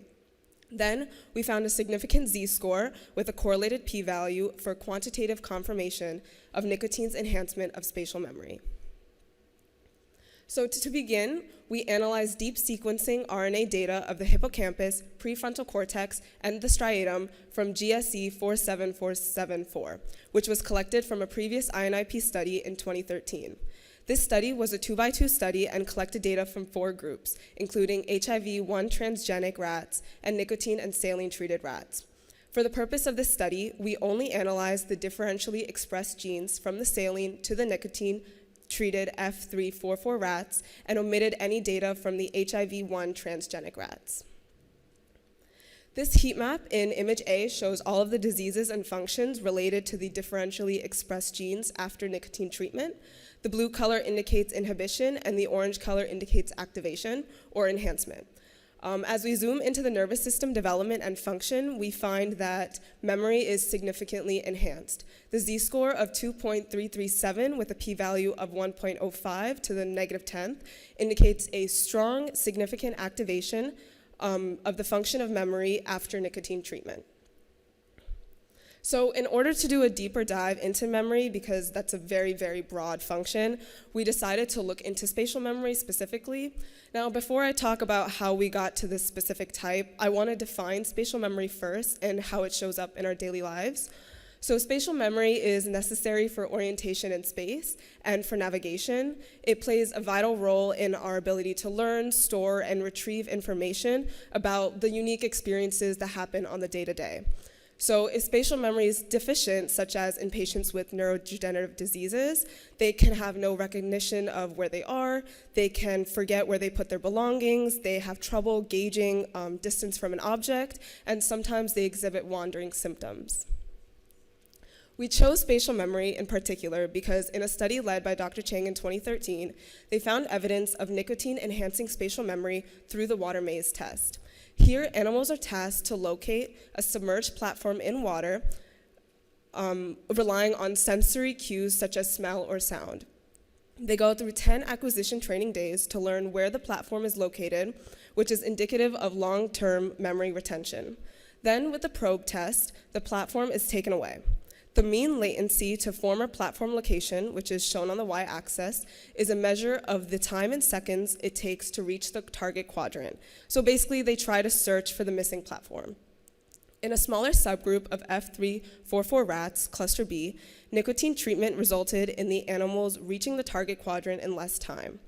The improved latency timing suggests that nicotine enhanced spatial memory.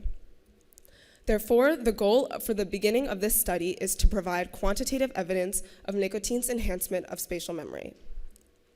We start off with using the compare tool in IPA to find 40 overlapping molecules between nicotine and spatial memory. Out of these molecules, we use Path Explorer to narrow them down. One molecule was influential on both nicotine and spatial memory, so it was omitted. Additionally, 16 molecules with no known effect on spatial memory were also taken out.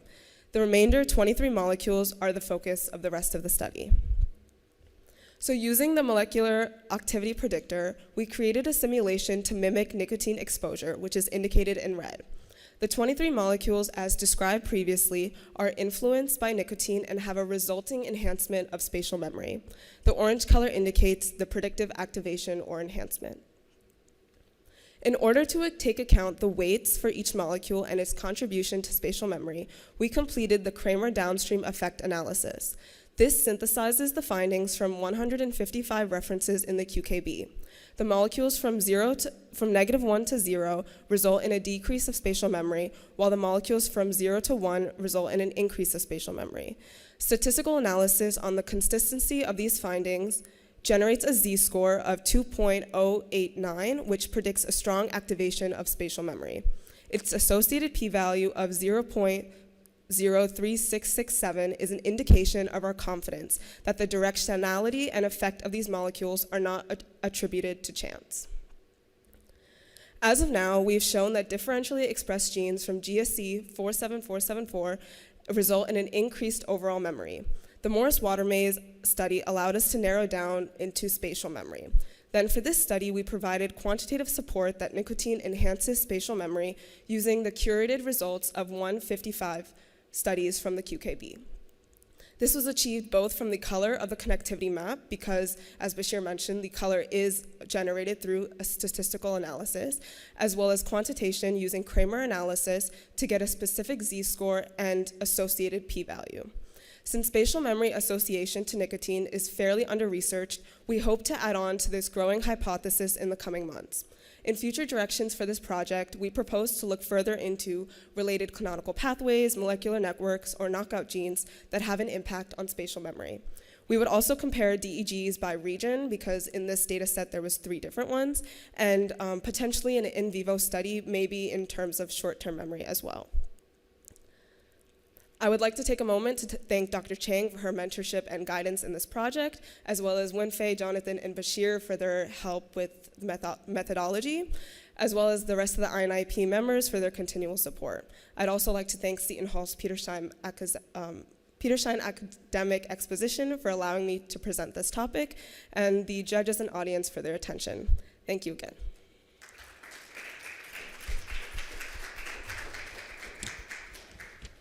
Thank you, Ashika, and the rest of the BSMD students for their presentations. Now I would like to invite Dr. Michael Vigorito for one of the first closing remark.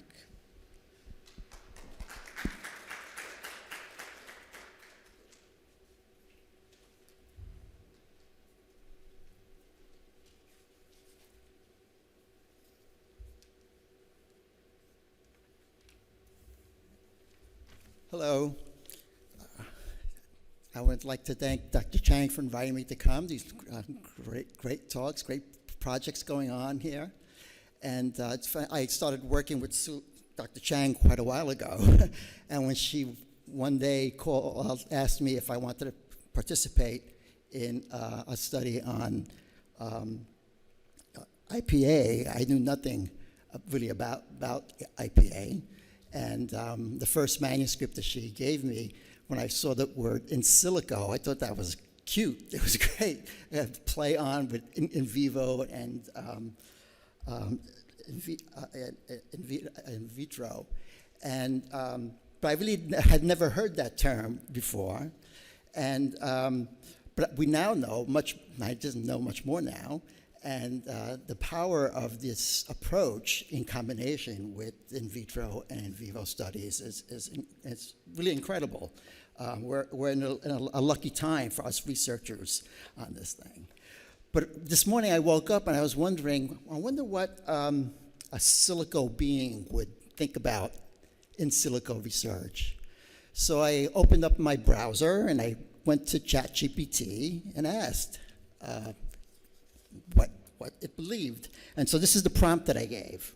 I gave several applications are available to biomedical researchers that allow in silico methods for integrating data from biomedical research. What is in silico research, and what are the pros and cons of this approach in biomedical research? And that's all I asked it, and in about 2 seconds, it gave me a response, which incredible, right? And it did come up correctly in terms of what in silico research is, and then it gave me pros. And many of these pros you could see in many of the talks today, and although all but one perhaps came up in a sense. So one of the pros, 5 pros it came up with: predictive modeling, right? Computational models can simulate biological processes, predict outcomes, and identify potential drug uses, a goal of many of these studies, and even the ones today. Flexibility and reproducibility. In silico experiments can be easily replicated, right? Unless you mess up in some of the things there, but and easily modified, and look for consistency. Speed and efficiency. Absolutely, computational methods can involve lots of data, tons of data that would take years for us, right? Like that. Cost effectiveness, right? Now, when I first read that, I says, gee, I think IPA was kind of expensive for Dr. Chang to get. But relative to the research that you would do in terms of in vivo, it saves an enormous amount of money, right? Especially, it's very, very effective. But the last one that it listed was ethical considerations. And this really relates to animal welfare, right? And when you look at issues of animal welfare and research, you know, anyone who's done research knows you have to apply to the IACUC, Animal Care and Use Committee. And basically, there are 3 R's that you have to follow. You have to try to replace, reduce, or refine your work. So replace means don't use animals, right? in the older, well, still currently, what you would do is to show that whatever it is you're interested in, whether it's Alzheimer's disease or alcohol abuse, you have to type and demonstrate that there is no alternative model that doesn't involve animals to do the research. And so that's easy these days. It's just very easy to demonstrate that there aren't really computer models to do a lot of this research. You have to do it in vivo. But that's beginning to change now a little bit, especially with these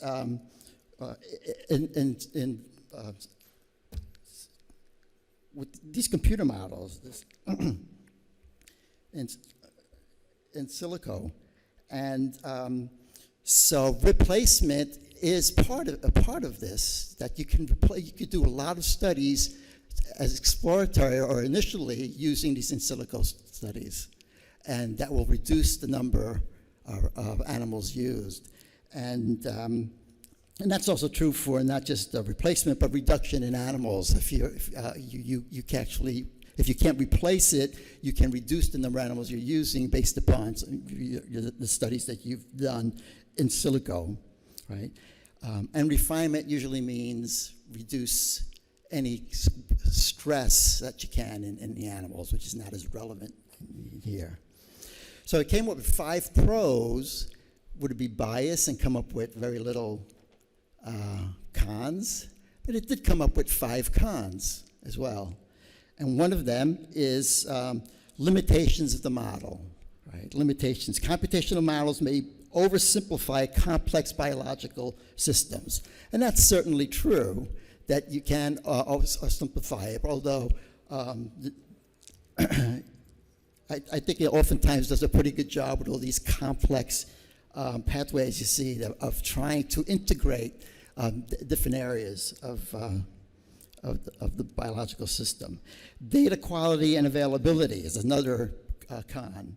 In-silico research relies heavily on the quality and availability of data. But the nice thing here is that's not mentioned is that the curated data that you use in IPA counters this potential problem to some extent, right? But that curated data inclusion is critical. Validation challenges is another one. Validating computational models and predictions often require experimental validation in laboratory.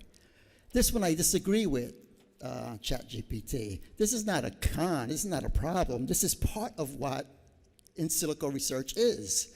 You have to be able to confirm some of these some of the observations you've seen. You have to validate them. That's not a problem. It's not either or, right? Lack of biological context, biological nuances, interactions may not be included and may involve as one other con. And finally, the last one was technical expertise. Conducting in silico research requires specialized computational skills and expertise in bioinformatics, programming, data analysis. And from the look of it, from looking at these talks here at Seton Hall, both at the graduate and undergraduate level, it seems like you're pretty much well underway to eliminating this potential problem with in silico research. Good job, everyone. Thank you.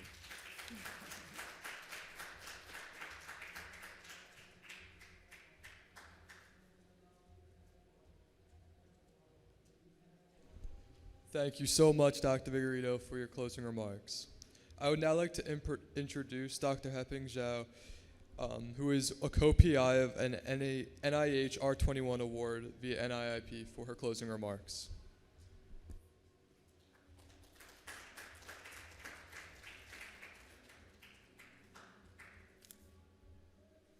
What a treat, huh? If I had a hat, I would have tipped my hat to you all. Since I don't have a hat, let's give a round of applause to yourself for a job well done. So in the old days, if we need to we wish for some kind of dish, delicious dish. What do? We have to go to the kitchen and test the recipe, right? And it takes many, many, many tries. And then with the internet, we say, if you don't know anything, what do? You Google, right? Even now, with Dr. Vigorito, go to ChatGPT, huh? Well, I hope that it becomes our basic instinct that if we are thinking about a scientific question, we don't know where to go, what to do. Let's go to IPA. Sounds good? It's a good starting point. When I look at this schedule, I'm like, Dr. Chang's this symposium, even though it's small, we compare the size of this symposium with the Society of Neuroscience meeting. This could be a tiny little sparrow. Society of Neuroscience meeting could be a, let's say, delicious turkey, all right? But it has everything. So Dr. Chang really tried to give you a real conference experience. So from this, you can see that we have the organizer, Dr. Chang. For any kind of conference, we need an organizer. And then we need the presenters. That's you guys. With the presenters to present on your research, you've done the research, but under the mentorship of your research mentor. And then with the presenters, we want attendees. We want people to come and listen to your presentation and be excited, or just as excited or not all excited about your research as you. Then we have the moderators. We have people doing closing and opening remarks. So we have everything, a tiny little sparrow. And most of all, like Dr. Chang, he puts this symposium at this time. I don't know whether he did it on purpose. This is dinner time. But she did it so that she could have the excuse to give us food, or there is no other time slot available, that she did it, that she's now obligated to give us food, no matter what. Thank you. So I would like to thank the organizer, Dr. Chang, the moderators, the presenters, the attendees, the special guests. Thank you all.